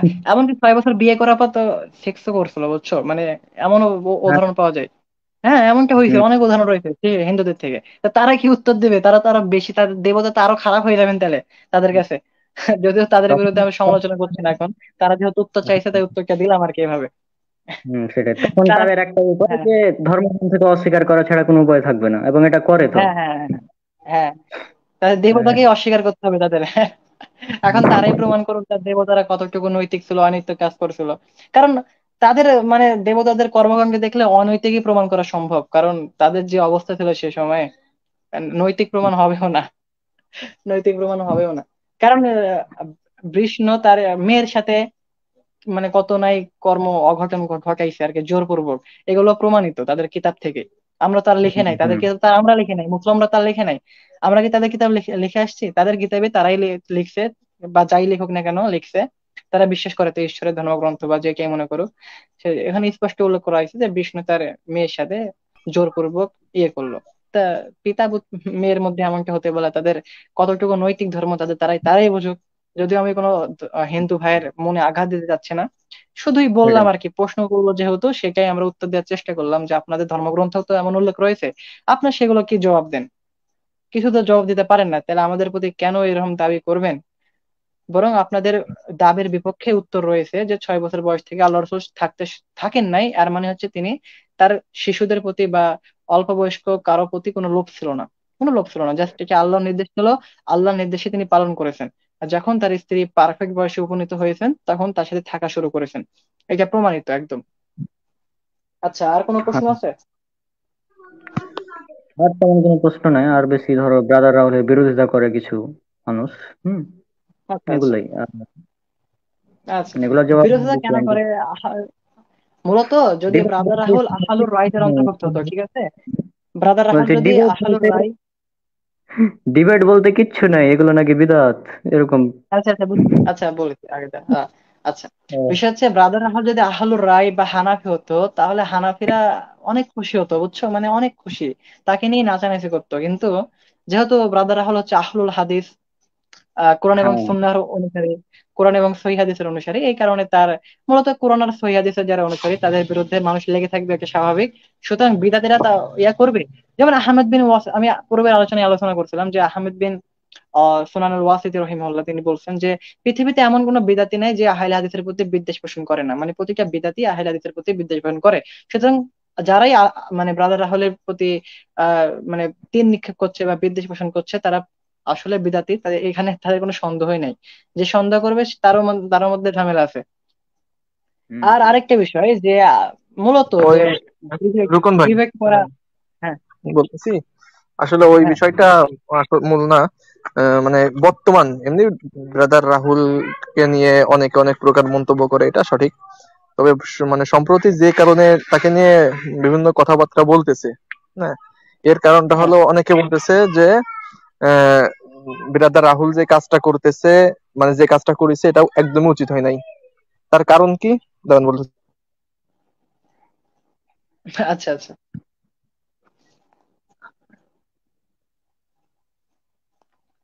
আমার কথা আবার ভাবছি। হ্যাঁ, তো মূল কারণটা হলো ওখানে বলতেছে আপনার মানে আসাদ নূর সে একজন নাস্তিক, ঠিক আছে, তাকে চ্যালেঞ্জ করে তার সঙ্গে ডিবেট করার ফলে আসাদ নূরকে একটা সময় ছিল কেউ চিনতো না, এখন কিন্তু সবাই চেনে। আর তার এমন এমন কিছু মতদর্শ, এমন এমন কিছু কথাবার্তা যার কারণে অনেক মুসলিমদের অন্তরে সংশয়ের দাগ কাটতেছে। যদিও তার যথার্থ উত্তর দেওয়া হচ্ছে, কিন্তু হম হম হম। মানুষ কিন্তু সবসময় দেখবেন মানে খারাপটার দিকেই ঝুঁকে পড়ে। মানে আপনি ভালো একটা জিনিস দেখেন, মানুষের স্বভাবটা এটা যে মানুষ খারাপটাকেই বেশি ওর প্রতি আকৃষ্ট হয়। মানে রসুলের সম্পর্কে সাহায্য যেটা শুনছে সেটা স্বাভাবিক, এটা নিয়ে ওদের কাছে কিছু লাগবে না। কিন্তু রসুলের চরিত্রের বিরুদ্ধে কোনো একটা কথা বললে বা ইসলামের বিরুদ্ধে একটা কথা বললে ওটা কিন্তু অন্তরে দাগ কেটে যায়। যদিও সে ঘৃণা করবে, এটা একটা দাগ কাটবে। আর আজাদ নূর লাইভের সর্বশেষ একটা কথা বলছিল, কিন্তু সে কথাটা আসলে আমাদের ভাবার বিষয়। সেটা অনেক ওখানে ও বলতেছিল যে আসলে আমাদের এই যে লাইভটা করছে এখানে হার জিত বড় বিষয় নয়। আমি হ্যাঁ হেরে গেছি, কোনো বিষয় নাই, কিন্তু আমাদের যে চিন্তাধারা এটা লক্ষ লক্ষ কোটি কোটি মানুষের কাছে পৌঁছে গেছে আজকে এই লাইভ ডিবেটটার মাধ্যমে। এটা আমাদের অনেক পাওয়া। আসলে বিষয়টা ভাবনার বিষয়। হুম, এই ধরনের প্রশ্ন করে থাকে। তো আজকে দুপুরে আমি এই বিষয়ে একটা পোস্ট করছি, ঠিক আছে, যে আসলে মূল বিষয়টা দেখেন, বর্তমান আমরা যদি তাদের সঙ্গে ডিবেট করি অথবা না করি, তাদের প্রশ্নের উত্তর দিই দিই বা না দিই, তাদের কার্যক্রম কি থেমে আছে বলেন? না তারা না না কিন্তু না। তারা কিন্তু কার্যক্রম চালিয়ে যাচ্ছে, আমরা তাদের চ্যালেঞ্জ হ্যাঁ করি বা না করি। উল্টে হ্যাঁ তারা মানে যারা একটু সংশয়ে পড়তেছে তাদের মধ্যে এমনটা প্রচার করতেছে যে হ্যাঁ, আমরা বাংলাদেশের এত বড় বড় মোল্লা আছে, কোনো মোল্লা তো আসে না, বা এত হম ইসলামিক হম। স্কলার আছে, কেউ তো আমাদের প্রশ্নের উত্তর দিতে আসে না। তার মানে আসলে ইসলামে সমস্যা আছে, ইসলাম বিভিন্ন সমস্যা আছে। হ্যাঁ হ্যাঁ, আর তা তো যারা মনে সেটাই। করেন আর যারা মনে করেন নতুন সংশয়ে পড়ে, ওরাও কিন্তু এটাই ভেবে বসে থাকে। হ্যাঁ, যার কারণে এর হ্যাঁ হ্যাঁ, অবশ্যই একটা প্রয়োজন আছে 100%। অবশ্যই প্রয়োজন আছে। বিষয় হচ্ছে এমন যে ধরেন আসাদ নূর যে মানে কার্যকলাপ করছে তা তো আরো মানে অফলাইনে না, যে আমি অফলাইনে তাদের সাথে ডিবেট করে বিষয়গুলো মীমাংসা করলাম, এমন তো না। সে অনলাইনে সকলের মাধ্যমে মানে, আর তার যে ফলোয়ার কম ছিল এটা একদম ভুল কথা। মানে সে যে অল্প মানুষের মধ্যে প্রচার করেছিল, তার ভিডিওতে দেখলে লক্ষ্যগুলো দেখতে পারবেন, লক্ষ লক্ষ ভিউ, কোটি কোটি ভিউ তার একশো। ভিডিওতে, তাই না? ও যে তার সময় ভিডিওতে ও তার যে মানে, সময় হ্যাঁ হুম, ও যে সময় আপনার হ্যাঁ, শুরু করছে, ঠিক আছে, ওই সময় আমি মনে করেন আসাদ নূরের তো সবসময় আমার ভিডিও দেখি। ওই সময় হুম শুরু হুম, শুরু করেছিল, সেই সময় আপনার 413K, ঠিক আছে, ফলোয়ার ছিল। হ্যাঁ হ্যাঁ কিন্তু হ্যাঁ হ্যাঁ। যেদিন আপনার ডিবেটের চ্যালেঞ্জ করছে, আমি দেখছি ওই দিন মানে 2 দিন না 3 দিনের মধ্যে 15 থেকে 20 হাজার হয়ে গেছে। আর রিসেন্টলি এখন আরো বেশি বাড়ছে এই লাইভটাতে। আচ্ছা আচ্ছা, বিষয় হচ্ছে মানে আমরা এটা একটু ভেবে দেখলে বুঝতে পারবো যে সে যখন ভিডিও করতো তার ভিডিওতে কিন্তু লক্ষ লক্ষ ভিউ হতো, হতো না? সেটা হ্যাঁ হ্যাঁ মুসলমানরাও দেখছে কিন্তু তার ভিডিও। এমনটা নয় যে শুধু নাস্তিকরা দেখছো, এত এত ভিউ, এত এত লক্ষ লক্ষ ভিউ হচ্ছে যে শুধু সবাই যে নাস্তিক এমনটা কিন্তু না। মুসলমানরাও হ্যাঁ হ্যাঁ। তাদের ভিডিও দেখছে, হয়তো তারা গালিগালাজ করছে বা রাগের ইমো দিচ্ছে, যেটাই দিক না কেন, সে কিন্তু তার মতাদর্শ বা তার চিন্তাধারা কিন্তু মানুষের মাঝে প্রচার করে বেড়াচ্ছিল তখনও। মূলত হ্যাঁ হ্যাঁ। এই ডিবেটের মাধ্যমে আহ, অনেক উপকার হয়েছে, এটা বলতে বাধ্য। কারণ সে তো আর 100%। অনলাইনে বড় বড় আলেমদের চ্যালেঞ্জ চ্যালেঞ্জ করছিল, সে এনায়তুল্লাহ হ্যাঁ। আব্বাসী হোক না কেন, যেই হোক না কেন, সে আবু বকর জাকারিয়া স্যার হোক না কেন, যাকেই হোক না, চ্যালেঞ্জ না করে বেড়াচ্ছিল স্বাভাবিক। যে অমুক অমুককে চ্যালেঞ্জ করা। তো এটা হুম। তো সকলের মধ্যে চ্যালেঞ্জ করে বেড়াচ্ছিল, তাহলে মুসলিমরা কি ভাববে যদি জবাব দেওয়া না হতো অনলাইন ভিত্তিক? তাহলে ভাবতো যে মুসলমানদের কাছে আর কোনো জবাব নাই, এগুলোর আসাদুরকে আটকানো তাদের কোনো ক্ষমতা নেই, এটা ভাববে না মানুষ? অবশ্যই অলরেডি তো ভাববে। ভেবে আসতেইছে এটা তো হ্যাঁ হ্যাঁ হ্যাঁ, এটা ভেবে তো আসতেছে। অবশ্যই। এখানে ব্রাদার রাহুল কেউ নাই, এত বড় বড় শাইখরা যে আমরা বসে আছে, তারা তো বিরোধিতা করছে, ফাতোয়া দিচ্ছে যে জায়েজ নাই জায়েজ নাই জায়েজ না। তো তারা তারা কি আর ইয়া করছে, কি জবাব দিয়েছে তাকে? ওনাকে জবাব দিতে পেরেছে? একটা সেটাই জবাব তো এটা দিয়েছে? দেখেন আমি একটা জবাব দিয়েছে? মা, লিখিত ভাবে জবাব দিয়ে কি হবে ভাই? লিখিত ভাবে জবাব দিয়ে কয়জন দেখবে ভাই? শাইখ আমার হ্যাঁ, শাইখ লিখিত লিখিত ভাবে জবাব দিলো, 1,000 মানুষ দেখলো মাত্র। 1,000 থেকে 2,000, নাই 10,000-এ দেখুক, 10,000 দেখলো কিছু ভাতার কিছু কথা কিছু শাইখের কিছু লিখিত দেখেন, জবাব। কিছু আবেগী আবেগী লোক আছে, কিছু কিছু দেখতেছি পোস্ট করতেছে, বিভিন্ন কথা বলতেছে যে শাতেমে রসুলের সঙ্গে ডিবেটের কি আছে। শাতেমে রসুলকে ফাকতুল হু, ঠিক আছে, আইনা ওয়াজাদ তুমি হ্যাঁ হ্যাঁ ফাকতুল হু, যেখানে পাবে সেখানে হত্যা করবে, ঠিক আছে। তো এটা তো কি? তো আমি আমি ওখানে একটা ওনারা কমেন্ট করছি, একজনে অনেকেই পোস্ট করছে, একটা কমেন্ট করছি যে ভাই, আসলে দুনিয়ার থেকে আপনারা অনেক দূরে, এখনো দুনিয়ার কিছু জানেন না। হ্যাঁ হ্যাঁ, এখন আমার এনে বিভিন্ন লেখালেখি করতেছে ওরা, ঠিক আছে। এখন হবে ভাই, আসলে হবে। আসলে দেখেন, আমি তাও ওনার একটা কথা বললাম যে ভাই, যদি শাতিমে রসুলকে হত্যা করতে হয়, হ্যাঁ এটাই তো সর্বোত্তম মাধ্যম, আপনি হত্যা করেন, তো করতে হ্যাঁ পারতেছেন না ওইটাই কেন? তো। এখন হ্যাঁ যদি হ্যাঁ, ওইটাই করতে ভালো। না পারেন, এখন যদি করতে হ্যাঁ না পারেন, তাহলে কি করতে হবে আমাদের? আমাকে হ্যাঁ বসে হ্যাঁ, পড়ে ওইটাই তাহলে ওইটাই। দেখবো ওদের একদম। আসলে লক্ষ লক্ষ একটা, ভাইদের মধ্যে, লক্ষ লক্ষ হ্যাঁ ভাইদের হ্যাঁ মধ্যে সংশয় ঢুকিয়ে দিচ্ছে। সত্যি ভাই, হ্যাঁ হ্যাঁ অগণিত হ্যাঁ, এত পরিমাণ লোকের মধ্যে যে সংশয়ের বীজ রোপণ করতেছে এরা, এটা কল্পনার বাইরে।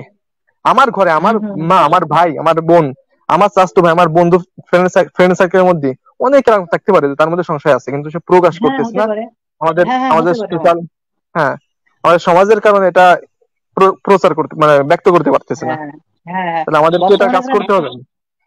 হ্যাঁ হ্যাঁ হ্যাঁ, বর্তমানে যারা নাস্তিকদের মানে কি বলবো, তাদের এই প্রভাবটা অনেক চলে আসছে আর কি অনলাইন জগতে। তারা তো ধরেন মাঠে ময়দানের কাজ করে বেড়ায় না, তাদেরকে মাঠে ময়দানে পাইলে মানুষ ধরেন মারবে, এটা স্বাভাবিক। তাদের কার্যকলাপ ধরেন অনলাইনে বিশ্বে ব্যাপকভাবে প্রচার হচ্ছে, সুতরাং যেগুলো অনলাইনে প্রচার হচ্ছে, যেগুলো আমাদের প্রতি চ্যালেঞ্জ করা হচ্ছে, সেগুলোর উত্তর অনলাইনে দিতে হবে ভাই। এগুলো অফলাইনে দেওয়ার কোনো মাধ্যম নাই এখানে। যদি অফলাইনে বিষয়গুলো হতো, যে তারা দাওয়াতি কার্যক্রম অফলাইনে করছে, হ্যাঁ আমরা অফলাইনে বসে বিষয়গুলো সমাধান করার চেষ্টা করতাম। হুম অনেকে হুম। বলছে অনলাইনে ডিবেট করা যায় না, অফলাইনে যায়। তবে কিসের ভিত্তিতে এই কথাগুলো বলে ভাই? আমার তো মানে হাস্যকর লাগে, হুম হুম। হাস্যকর এই বিষয়গুলো। সে অনলাইনে চ্যালেঞ্জ করে বেড়াচ্ছে, আর আপনি অফলাইনে জবাব দিলেন, মানে কয়জন মানুষের সামনে কয়জন মানুষ দেখবে? শুধু আপনি আপনি জানলেন, শুধু আপনি তার মতদর্শন জানলেন, তাহলে তা তো হলো না। হ্যাঁ, তার বিষয়গুলো জানলেন আপনি, ঠিক আছে, সে তো প্রচার করে থামছে না অনলাইনে, সে প্রচার করবে এভাবে। সে যে এই কথাগুলো বললো যে আমি হার জিতটা বড় বিষয় নয়, বরং হচ্ছে মানে আমার চিন্তাধারা মানুষের কাছে পৌঁছাতে পেরেছে, এটাই বড় বিষয়। এতে মানুষ চিন্তাতে পোশাক, মানুষও জানুক যে নাস্তিকদের কি ধরনের দাবি আর কিভাবে খণ্ডন করতে হয়। রাহুল ভাই কিন্তু পত্রিকায় উত্তর দিয়েছে, দেয়নি? এমন কোনো দাবি নাই যেটার উত্তর দেয়নি, কিন্তু পত্রিকায় উত্তর দিয়েছে। ওকে, সুতরাং মানুষও জানুক ওকে তো নাস্তিকরা আপনার যদি, হ্যাঁ হ্যাঁ, আহ, নাস্তিকরা যদি, মানুষও জানুক যে নাস্তিকরা যদি এই ধরনের প্রশ্ন করে তাহলে কিভাবে উত্তর দিতে হবে, মানুষ এটাও জেনে রাখুক। এগুলো জানাটা প্রয়োজন ভাই, যে শুধু তো আসাদ নূর এখন করছে, ভাই 100 একটা বছর পর যে আপনাকে একটা আরেকজন এসে বিষয় করবে বলি না, প্রশ্ন শোনেন। করবে না। একটা বিষয় হ্যাঁ। বলি, সেটা হলো মানে সংশয় এমন একটা জিনিস, যখন আপনার অন্তরে এটা দাগ হুম, কাটবে, তখন নিজের ইমান দুর্বল হয়ে যাবে, নিজের আমল হ্যাঁ হ্যাঁ, তা এ, তো মন অবশ্যই। বসবে না, এটা সত্যি, আমি তার ভুক্তভোগী। তা তো কিন্তু ভাই সত্যই। যখন এটার যখন আপনি সঠিক উত্তর পাবেন, সঠিক সমাধান পাবেন, আল্লাহি হ্যাঁ এত হ্যাঁ পরিমাণে হ্যাঁ। ইমান বেড়ে যাবে ভাই। মানে আপনার আগে যদি জি জি জি ভাই। 50% বা ষাট জি জি। পার্সেন্ট ইমান থাকে, হ্যাঁ পরবর্তী হ্যাঁ এর উত্তরটা আমার সংসারটা কেটে যাওয়ার পরে 100%-এর উপরে চলে যাবে ইমান। হ্যাঁ হ্যাঁ, তা সুতরাং তো এটা ঠিক। আমাদের কাজ হ্যাঁ করার হ্যাঁ। মানে ব্যাপক প্রয়োজন রয়েছে এই অঙ্গনে। জি জি ভাই, অবশ্যই। মূলত আমরা ধরেন প্রতিটা মানুষ যে সব বিষয়ে কাজ করবে এমনটা না। ধরেন আমাদের শায়েখরা আকীদা, মানহাজ এগুলো নিয়ে ব্যস্ত।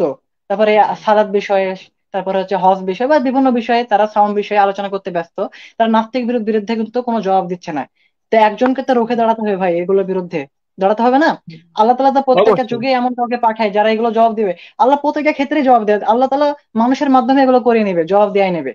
নাস্তিকরা যে দাবি করে পার পেয়ে অবশ্যই। যাবে এমনটা না, আমাদের মধ্যে থেকে কেউ আছে যেগুলো জবাব দিবে। তো সুতরাং তার বিরোধিতা না করে তাকে সহযোগিতা করা উচিত। বরং আমাদেরও চেষ্টা করা উচিত যে নাস্তিকদের দাবিগুলো জানা এবং কি তাদের দাবিগুলো কিভাবে খণ্ডন করতে হয় ইমানের সহিত, এগুলো আমরা জানতে হবে। দেখেন এগুলো দেখেন জানা আমি খুবই জরুরি ভাই, এগুলো পড়াশোনা আমাদের উচিত।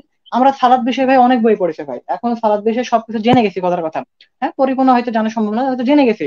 এখন আমাদের উচিত যে আমি নিজেকে সেভ করছি, যে আমাকে কিভাবে কি করতে হবে, নিজেকে নিজের মানহাজ ঠিক করছি, আকীদা ঠিক করছি, সব ঠিক করছি। এখন আমাদের উচিত যে আমাদের নাস্তিকদের বিরুদ্ধে কিভাবে জিহাদ করতে হবে, হিন্দুদের বিরুদ্ধে কিভাবে প্রতিরোধ করতে হবে, খ্রিস্টানদের বিরুদ্ধে দাওয়াতি কার্যক্রম কিভাবে করতে হবে, এগুলো আমাদের শেখা উচিত ভাই। আমাদের তুলনামূলক ধর্মতত্ত্ব নিয়ে পড়াশোনা করা উচিত, কারণ সবাই আমাদের তারা এগুলো নিয়ে কাজটাই পড়ে তো থাকে না এটা ভাই। আমাদের। হ্যাঁ হ্যাঁ, আমাদের হ্যাঁ কাজটাই তো এটা। হ্যাঁ ভাই, কাজটাই তো আপনি এটা। কিন্তু আপনি যে সবাই তো আর আপনি আমাদের আমাদের শায়েখরা তো আর ধরেন সবগুলো নিয়ে পড়ে থাকতে পারে না, তাদের তো অনেক ব্যস্ত, তারা বুঝছেন না। তারা হয়তো বই অনুবাদ করা নিয়ে ব্যস্ত, তারপরে তারা তাদের মাদ্রাসা নিয়ে ব্যস্ত, মসজিদ নিয়ে ব্যস্ত। তো তারা তো আর এগুলো করতে পারছে না। তো তাহলে আমার একটা প্রশ্ন থাকে, শায়েখরা করতে পারছে না, তাহলে অন্যকে কেন সহযোগিতা করছে না, বরং তারা ফাতোয়া দিচ্ছে যেভাবে জায়েজ না। তারা দাবি করছে এটা যে মানুষের মধ্যে সংশয় চলে আসবে, মুসলিমরা সংশয় পড়বে কেন ভাই? পৃথিবীতে এমন হয় নাই যে কোরআন পড়ে সংশয় পড়ছে, এমন অনেক হয়েছে। কোরআন পড়ে হচ্ছে জাহামিয়া, কোরআন পড়ে হচ্ছে মুতাজিলা, হচ্ছে না? কোরআন পড়ে হচ্ছে খারেজি, হচ্ছে না? বিদাতি, হচ্ছে না? কোরআন পড়ে তো কোরআন পড়ে তো এটা তো আল্লাহর হাতে ভাই। আল্লাহ রাসূলের যুগেও আল্লাহ রাসূলকে থামাইতে পারেনি। কোরআন পড়ে যে মানুষ বিভ্রান্ত হচ্ছে, আল্লাহ রাসূল নিজের ক্ষমতা দিয়ে মানে আটকাইতে পারেনি। তো কোরআন পড়েই তো মানুষ বিভ্রান্ত হয়েছে, শিয়া হয়েছে, খারেজি হয়েছে, তারপরে হচ্ছে আর মুতাজিলা হয়েছে, জাহামিয়া হয়েছে। তা কত আকীদায় মতাদর্শে বিশ্বাসী হয়েছে, হয় নাই? কোরআন পড়েই হয়েছে। কোরআন পড়ে কেউ জাদু করছে কোরআনের আয়াত দিয়ে। তো কোরআন পড়ে কেউ সংশয়ে পতিত হবে, কেউ হেদায়েত পাবে, এটা স্বাভাবিক। এটা তো আল্লাহর হাতে ভাই, এটা আল্লাহর হাতে। এখন কেউ কে ডিবেট দেখে এখন সংশয় পড়ছে, কেউ কে হিদায়ত পাচ্ছে, এটা তো আল্লাহর হাতে। না আপনি নিজে নির্ধারণ করে নিয়েছেন যে আমি তাকে মানে হেদায়ত দিয়ে দিয়ে ছাড়বো, আর আমি তাকে সংশয় ফেলাই ছাড়বো, সে সংশয় পড়বে, গ্যারেন্টি কি? আমরা সংশয় পড়ছি? আমরা তো সংশয় পড়ছি না। আমরা তো জবাব তো ঠিকই পেয়ে গেছি। পাই নাই? অনেক মানুষ পেয়ে গেছে জবাব, অনেক মানুষ জবাব পেয়ে গেছে, অনেক মানুষ সন্তুষ্ট, অনেক মানুষ ফিরে আসছে এখান থেকে, এগুলো আমরা দেখতে পাচ্ছি। তো অবশ্যই উপকার হয়েছে ভাই এগুলো। আমাদের শাইখরা যে ফাতোয়া দিয়েছেন আমি একদমই পছন্দ হয় নাই, মানে তাদের দলিল প্রমাণ ইয়ে নাই। আচ্ছা, আমি এই বিষয়ে আরেকটু আলোচনা করতে চাই যে সব ক্ষেত্রে কি ডিবেট করা হারাম কিনা। আচ্ছা, মানে বিতর্ক করা সব ক্ষেত্রে হারাম নয়, বরং উত্তম পদ্ধতিতে বিতর্ক করা হচ্ছে ফরজে কিফায়ার অন্তর্ভুক্ত, এমন ফাতোয়া আমরা পাইছি। আচ্ছা, আমার কথা কি শোনা যায়? হ্যালো। হ্যাঁ হ্যাঁ, শোনা যাচ্ছে, বলো। আচ্ছা আচ্ছা। আচ্ছা, বিতর্ক করার বিষয়ে কিছু ইয়ে করবো। বিতর্ক করা কি হারাম? বিতর্ক করা তখন হারাম যদি প্রসিদ্ধ হওয়ার জন্য বা আলেমদের মাঝে গর্ববোধ করার জন্য হয় আর কি। বিতর্ক করা তখনই হারাম যখন তা আহ প্রসিদ্ধ পাওয়ার জন্য, অথবা আলেমদের সাথে গর্ববোধ করার জন্য, বা তার উদ্দেশ্য এটা যে আমি জ্ঞান অর্জন করবো বিতর্ক করার জন্য, এমন অবস্থায় হলে বিতর্ক করা হারাম। এটা ইবনে মাজাহ 260 নম্বর হাদিস, আবু দাউদ 3664 নম্বর হাদিস, ইত্যাদি হাদিস আছে। 2 নম্বর বিষয়, বিতর্ক করলে বিতর্ক তখন হারাম হবে যখন আপনি শুধু বিতর্ক করার জন্য ইলম অর্জন করবেন, যেটা বললাম আর কি। তিরমিজি শরীফের 2654 নম্বর হাদিস। 3 নম্বর বিষয়, বিতর্ক তখন হারাম যখন আপনি হেরে যাওয়ার ভয় থাকবে অথবা এর জন্য প্রস্তুত নন।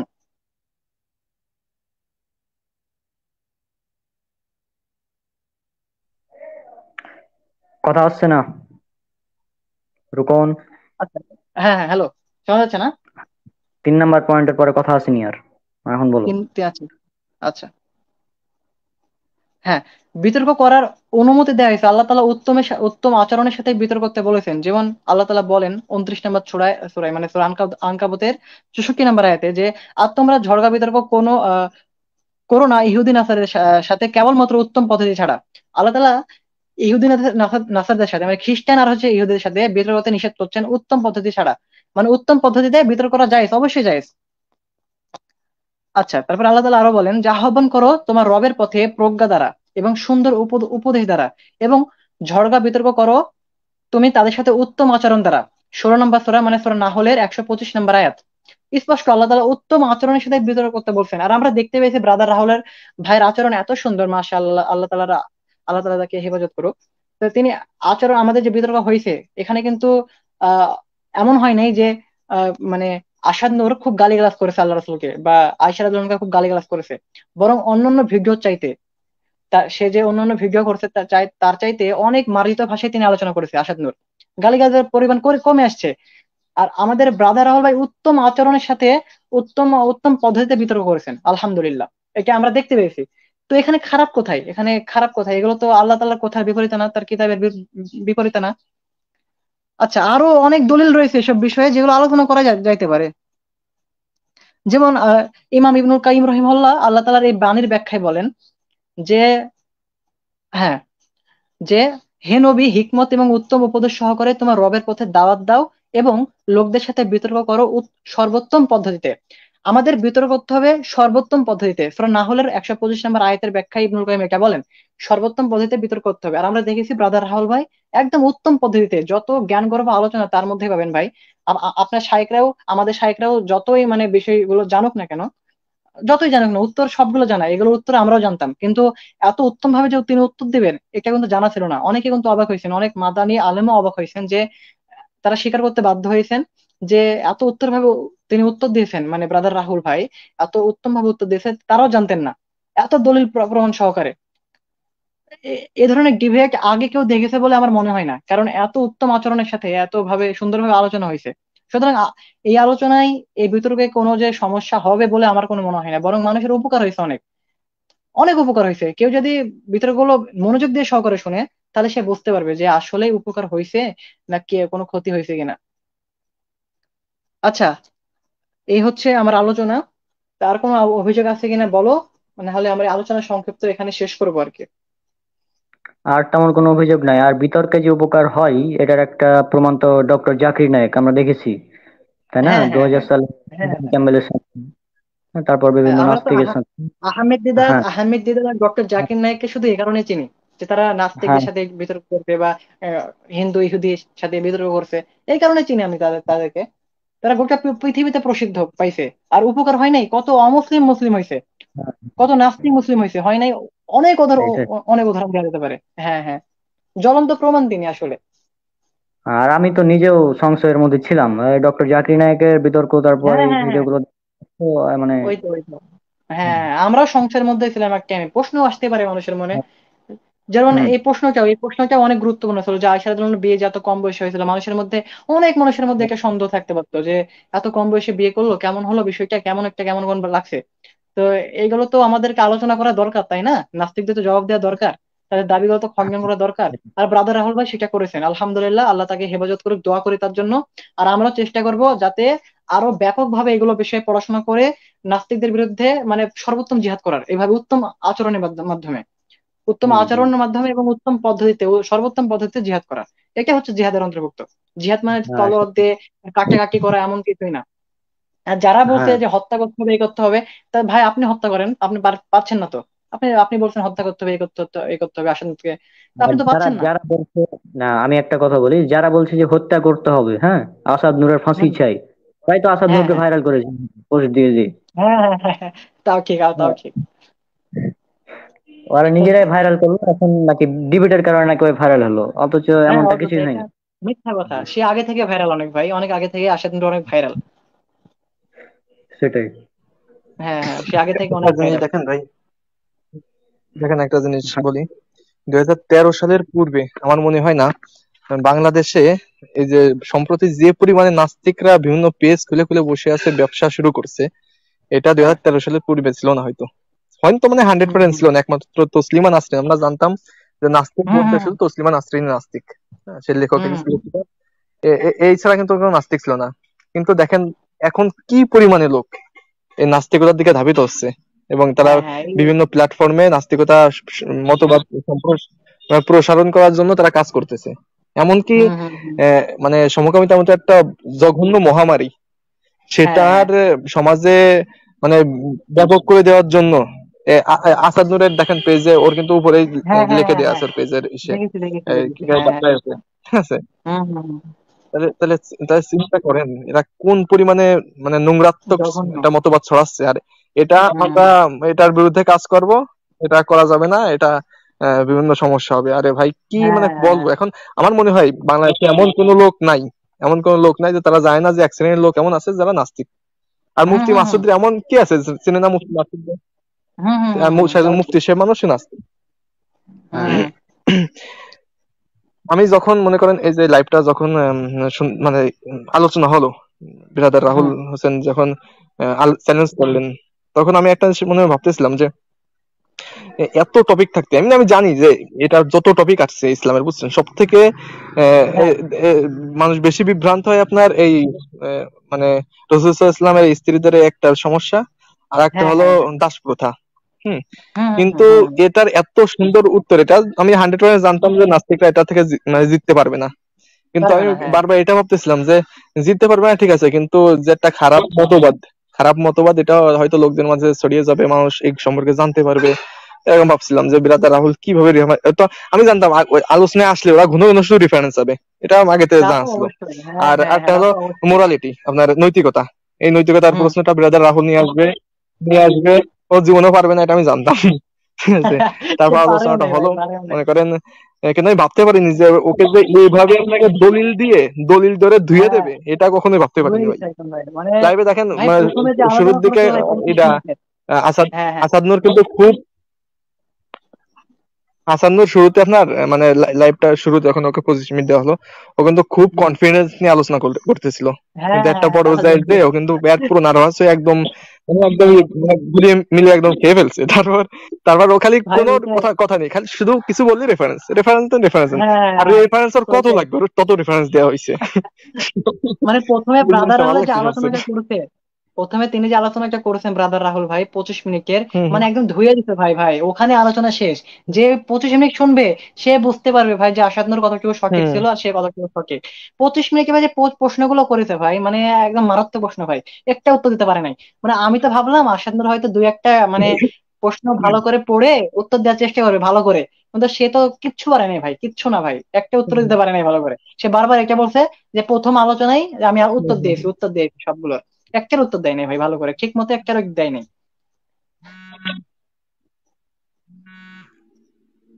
আহ, আচ্ছা তাহলে আলোচনা আমরা আর এমনি সংক্ষেপে আমার এখানে শেষ মনে করি হয় কি? কি ওই এটা ওই একদিন আপনার যখন এই বিষয়টা নিয়ে আলোচনা নির্ধারণ হলো, তখন প্রায় 15 দিন আগে নাস্তিকদের একটা গ্রুপে অ্যাড আছি, ওখানে শুধু নাস্তিকই, আমাদের আস্তিক বেশি নাই। আচ্ছা। ওই সেলিমের সঙ্গে আমার একটু ভালো পরিচয়, তো এই জন্য ওখানে আমাকে অ্যাড করেছিল। তা ওখানে ওরা আলোচনা করতেছিল, বুঝছেন, যে ইদা আসাদ নূরের মতো একটা নরম দরম মানুষ সে কি পারবে নাকি না, ঠিক আছে, এইসব কথা বলতেছে। বলার পরে বলতেছে যে আসাদ নূরকে একটু দেওয়ার জন্য, মানে সাপোর্ট দেওয়ার জন্য তোমরা পিছনে থেকে একটু কাজ করো ইডারে। ওই যে ইডা আছে না আপনার আসিফ মহিউদ্দিনের লাইভ একটা থাকে ফারাজ, হ্যাঁ হ্যাঁ হ্যাঁ। তারপর আপনার ইরিক সেলিম, ঠিক আছে, এরা এরা বলতেছে হুম। আমাদের কথা হয়েছে উনি যখন লাইভ করবেন না তখন রেফারেন্স যা লাগে দেওয়ার জন্য আমরা থাকবানি, ওনার ওনার করতে থাকবানি, একভাবে এসএমএস দিতে থাকবানি রেফারেন্স। তো এখান থেকে আমি মানে একটা জিনিস ওইটাই ভাই, ক্লিয়ার হয়েছি যে ও আসাদ যখন নূর আলোচনা করেছে ওটা কিন্তু পিছন থেকে অনেক অনেক প্রকার। হ্যাঁ হ্যাঁ হ্যাঁ হেল্প করছে। সে কিন্তু ক্যামেরা হ্যাঁ, অন অফ করে রাখছিল বুঝছেন, ক্যামেরা অফ করে রাখছিল কি দেখছেন তো বললেন? অনেকক্ষণ ধরে। আসাদ নূর ক্যামেরা আপনার অফ কথা করে আসেনি, কথা রাখছিল আসেনি, না। আবার বলেন। হ্যালো হ্যালো, শোনা যায় না? আসাদ নূর শোনা যাচ্ছে, মানে শোনা যাচ্ছে না? হ্যাঁ হ্যাঁ যাচ্ছে যাচ্ছে, বলো, বলো। হ্যাঁ, আসাদ নূর হচ্ছে ক্যামেরা অফ করে রাখছিল কিন্তু অনেকক্ষণ সময়। ব্রাদার রাহুল যখন আলোচনা করছিল তখন কিন্তু ক্যামেরা, হ্যাঁ হ্যাঁ রাহুল হ্যাঁ, ভাই কিন্তু আমি একবার ওই বলছিল সময় হ্যাঁ আমি হ্যাঁ আমি ওই সময় বুঝতে পারছি। হ্যাঁ হ্যাঁ হ্যাঁ, হ্যাঁ, ব্রাদার রাহুল ভাই বলছিল যে ক্যামেরা আমি অন ওই করে সময় কি বিষয়টা করছিল বুঝতে পিছনে পারছিলাম, আমরা কি ঠিক আছে, যে হ্যাঁ হ্যাঁ হুম, হ্যাঁ। এটা মানে আসানুরের বিষয়গুলো থেকে হাস্যকর মনে হলো যে সে সনদ চাচ্ছে, কিতাবের রেফারেন্স চাচ্ছে। সে বুঝে কি সনদ মানে কি এটাই জানে না মনে হয়। তো রাহুল ভাইকে বললো যে আপনি আহলে হাদিস, আর আপনি হচ্ছে সবচেয়ে আহলুল হাদিস, আপনি হাদিসের মর্যাদা রাখেন, এমন একটা কথা বললো ব্রাদার রাহুল ভাইকে, যে আপনি আহলুল হাদিস মানে সহি হাদিস থেকে দলিল দিবেন। তখন ব্রাদার রাহুল ভাই বললো যে হাদিস মানে বোঝেন তো, আর সহি হাদিস মানে আর বোঝেন তো। সবচাইতে তখন মানে আসাদ নূর ভয় পেয়ে গেছে তখন, বলছে এই রাসেল ভাই কিন্তু খেপে গেছে সবচাইতে তখন, মানে বেশি খেপে শুনেন, গেছে বলতে যে এই সব বিষয়ে আলোচনা শুরু করলো। সব হ্যাঁ সবচাইতে বলেন। বেশি মজা পাইছেন কখন?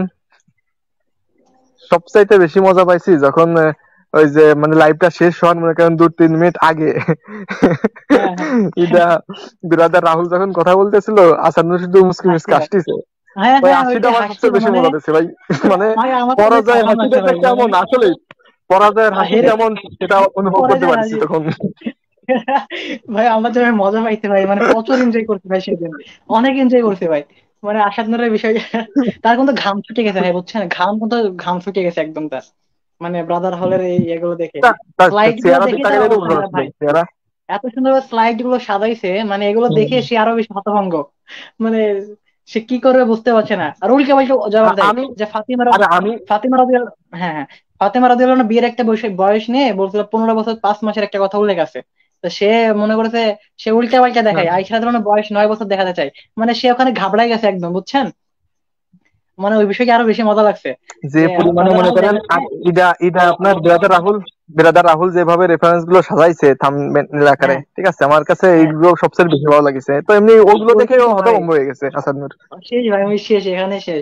এত সুন্দর ভাবে সাজাইতে হয়, এই কারণে বললো যে তুমি কি কি তীর নিক্ষেপ করবে আমি আগে থেকে জানি, তাই সে আগে থেকে সাজায় রাখছে। আরো বেশি কিন্তু সাজায় রাখছিল, বুঝছেন, আরো মানে অনেক প্রশ্ন ছিল যেগুলোর উত্তর দেওয়ার কোনো প্রয়োজনে পড়ে নাই, মানে এবার আসাদ নূর সেগুলো প্রশ্ন করেও নাই, উত্তর দেওয়ার প্রয়োজন পড়ে নাই।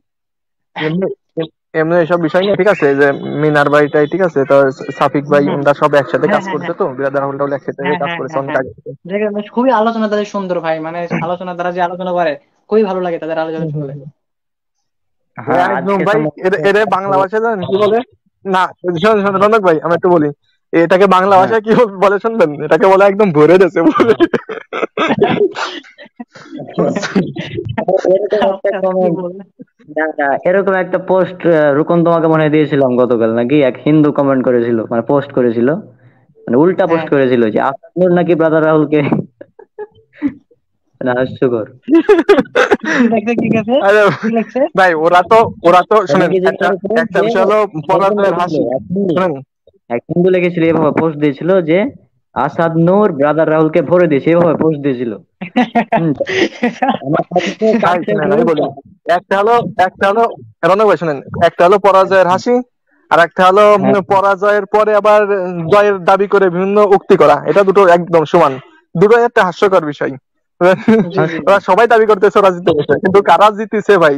প্রায় 3 মিলিয়ন লোক দেখছে, কে কে জিতছে আর হ্যাঁ কে ভাই হারছে। ওইটাই ভাই, বেশি কিছু দেখা লাগবে না ভাই, 3 ঘন্টা শোনা লাগবে না, মাত্র 25 মিনিট দেখেন, ব্রাদার রাহুলের 25 মিনিট আলোচনা দেখলেই মানুষ বুঝতে পারবে যে আসলে, মানে সে যে প্রশ্নগুলো ছুড়েছে আর আসাদ নূর উত্তর দিতে পেরেছে, এখানে এতটুকু দেখলেই বুঝতে পারবে যে আসলে মানে পরাজয় কে বরণ করলো আর জয় কে লাভ করলো, এটা দেখলেই বুঝতে পারবে ভাই। সিম্পল বিষয়, মানুষের সাধারণ জ্ঞান থাকলে বুঝতে পারবে এই বিষয়টা। হম। আচ্ছা, ফারদিনের যুক্ত হওয়ার কথা ছিল, এখনো যুক্ত হলো না কেন বুঝলাম না। ফারদিন আমাদের বাইরে আলোচনা রাখেন যে আপনি, ফাঁকি মারা ওকে তো আগেই ধান্দা। বুঝলাম, এটা হলো 3:30টার সময় যুক্ত হবো, এখন 1:30 বাজতে যাচ্ছে। আমার তো আলোচনা করার কথা ছিল না আজকে, আমি তো আলোচনা করে শেষ করে দিলাম।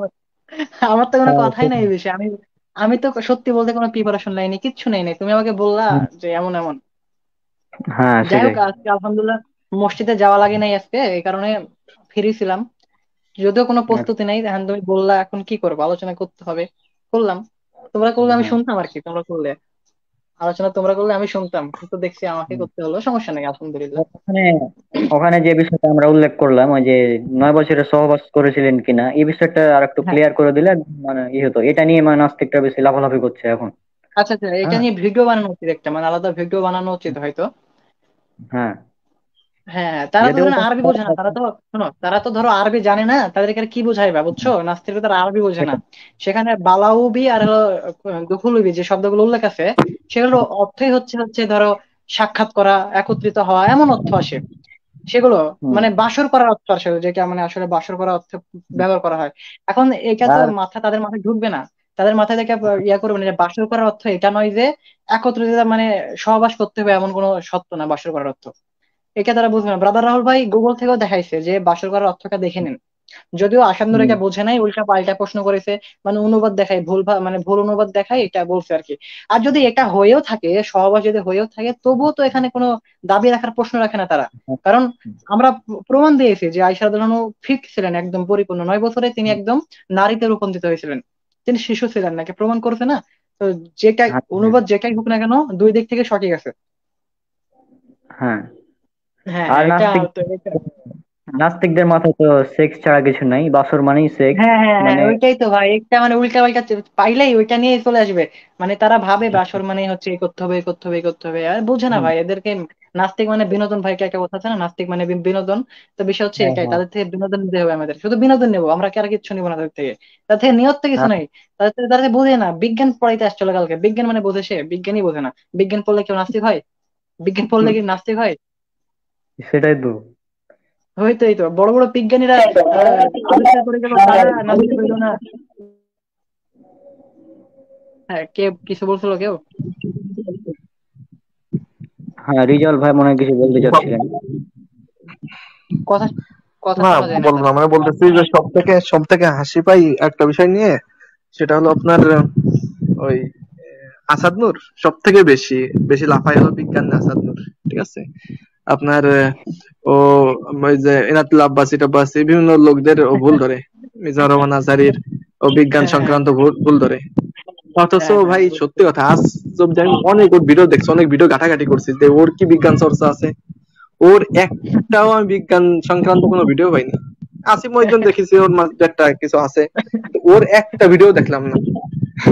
আর ও হলো ভাই বিজ্ঞানে বেশি লাফাই, ও ভাই ভীষণ বিজ্ঞান কেউ মস্ত হয়ে বিজ্ঞান নিয়ে পড়ছে। পড়লে ভাই, কেউ কি বিজ্ঞান নিয়ে পড়লে কি নাস্তিক হয় রে ভাই? বিজ্ঞান ভালোভাবে জানলে কি সে নাস্তিক হয়?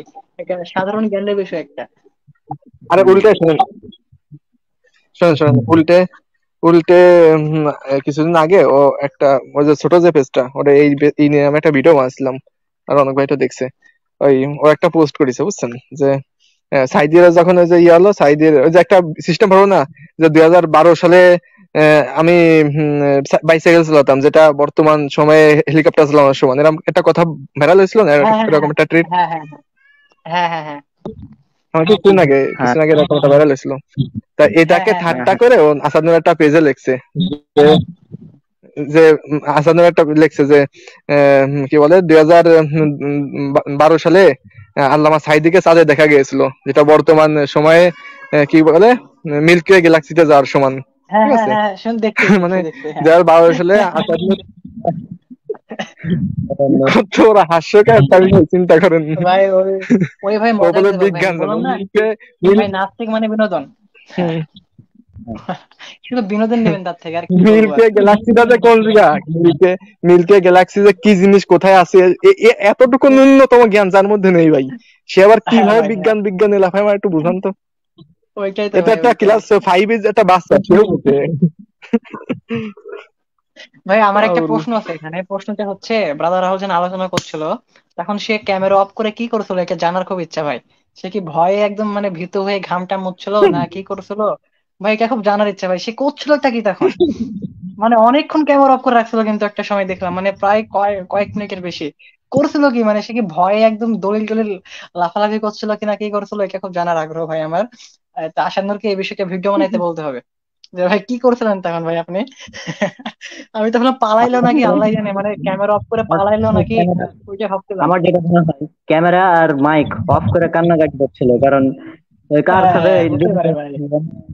মানে নিজে সে যা কিন্তু করে। নিজে স্বীকার করেছে ভাই, সে নিজে স্বীকার করেছে, সে মানে হেরে যাওয়ার মতোই হয়েছে তার, মানে সেখানে জিততে পারছে এমন হয় নাই, সে নিজেও স্বীকার করেছে এটা। হুম। হ্যাঁ, হুম, কমেন্ট কমেন্ট দেখলাম একটা তার, যে স্বীকার করছে। যারা ওই যে ইটা ইটা রনক ভাই সেলিব্রেশন না। বুঝলাম না। আচ্ছা নাই, থাকো বিষয়টা, থাকো, অন্য একটা বিষয় বলতে আসলাম। হুম, কি বলছিলেন? না থাকো, সেটা বাদ দিন। আচ্ছা, তাহলে আলোচনা কি আরো হবে নাকি আমি লিভ নিব? আলোচনা কি, রাহুল নাকি মিথ্যাচারের জাহাজ? ও,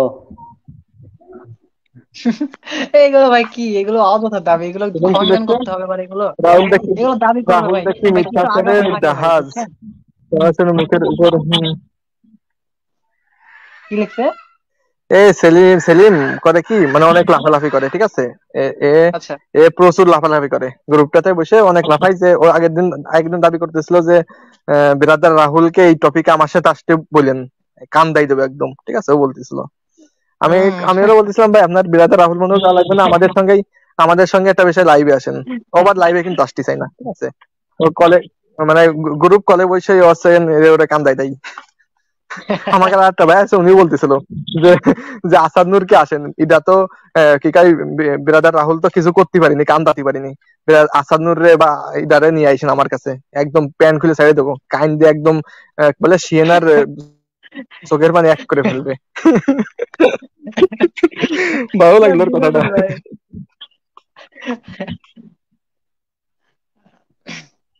তখন তোমার ডিভাইস দুটা হয়ে গেছে।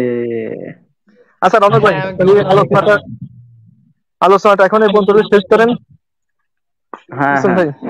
এখন বলছি আলোচনাটা যদি শেষ করে দেন, আর নেক্সট কখন কি করবেন কোনো প্ল্যান থাকলে বলে দেন, আচ্ছা, নাহলে পরে বললেন, সেটা সমস্যা আমরা নেই। নিজেরা নিজেরা তো করে নেবো, সমস্যা আলোচনা নাই। অনেক বড় হয়ে গেছে। আর হ্যাঁ, আর এখন শেষ আলোচনা করে ফেলি। চলাকালীন আমার একটা বিষয় খারাপ লেগেছে, সেটা হচ্ছে অনেক মুসলিম মানে অনেক গালাগালি করছিল মানে কমেন্টের মধ্যে, হুম।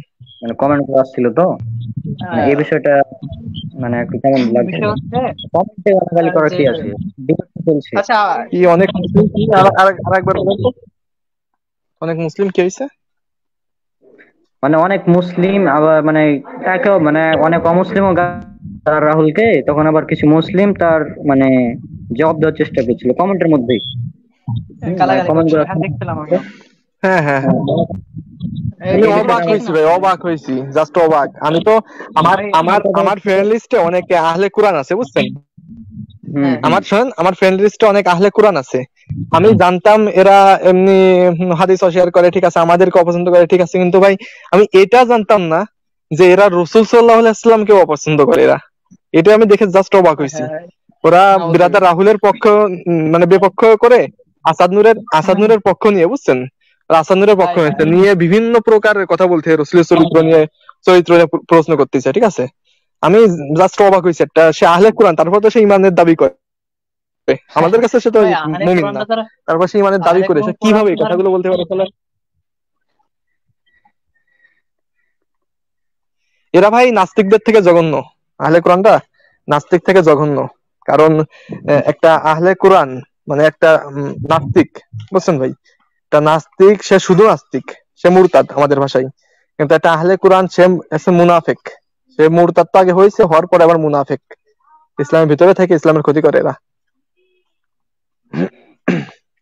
সেটাই। মানে এটা মানে আমার কথা হচ্ছে, ওরা তো কুকুর ঘেউ ঘেউ করবে, এখন তার জবাব দিতে যদি আমরাও ঘেউ ঘেউ শুরু করি তাহলে তো এটা কেমন হয়ে যাচ্ছে না? হ্যাঁ, এই জন্য কমেন্টে অনেকে হ্যাঁ বাড়াবাড়ি এটাই তো। করেছে। হুম, এটা একটু জাস্ট ছিল। আর যাই হোক, বিতর্ক অনেক ভালো হয়েছে এবং এ দ্বারা আমি অনেক উপকৃত হয়েছি, মানে নিজে অনেকগুলো দলিল পেয়েছি, মানে আগে জানা ছিল না এমনও দলিল পেয়েছি। হ্যাঁ, যদি এটা জবাব কিন্তু আমাদের জানাই ছিল প্রায়, যে কিভাবে জবাব দিতে হবে তাদের। কিন্তু অনেক নতুন নতুন কিছু পেয়েছি। তো যাই হোক, আমরা আজকের লাইভ এখানে শেষ করে দিচ্ছি। ফারদিনের যুক্ত হওয়ার কথা ছিল কিন্তু যুক্ত হয়নি এখনো, আর আমাদের টাইমও অনেক হয়ে গেছে। তো আমরা আজকের লাইভ এখানে শেষ করছি। আসসালামু আলাইকুম ওয়া রাহমাতুল্লাহি ওয়া বারাকাতুহু।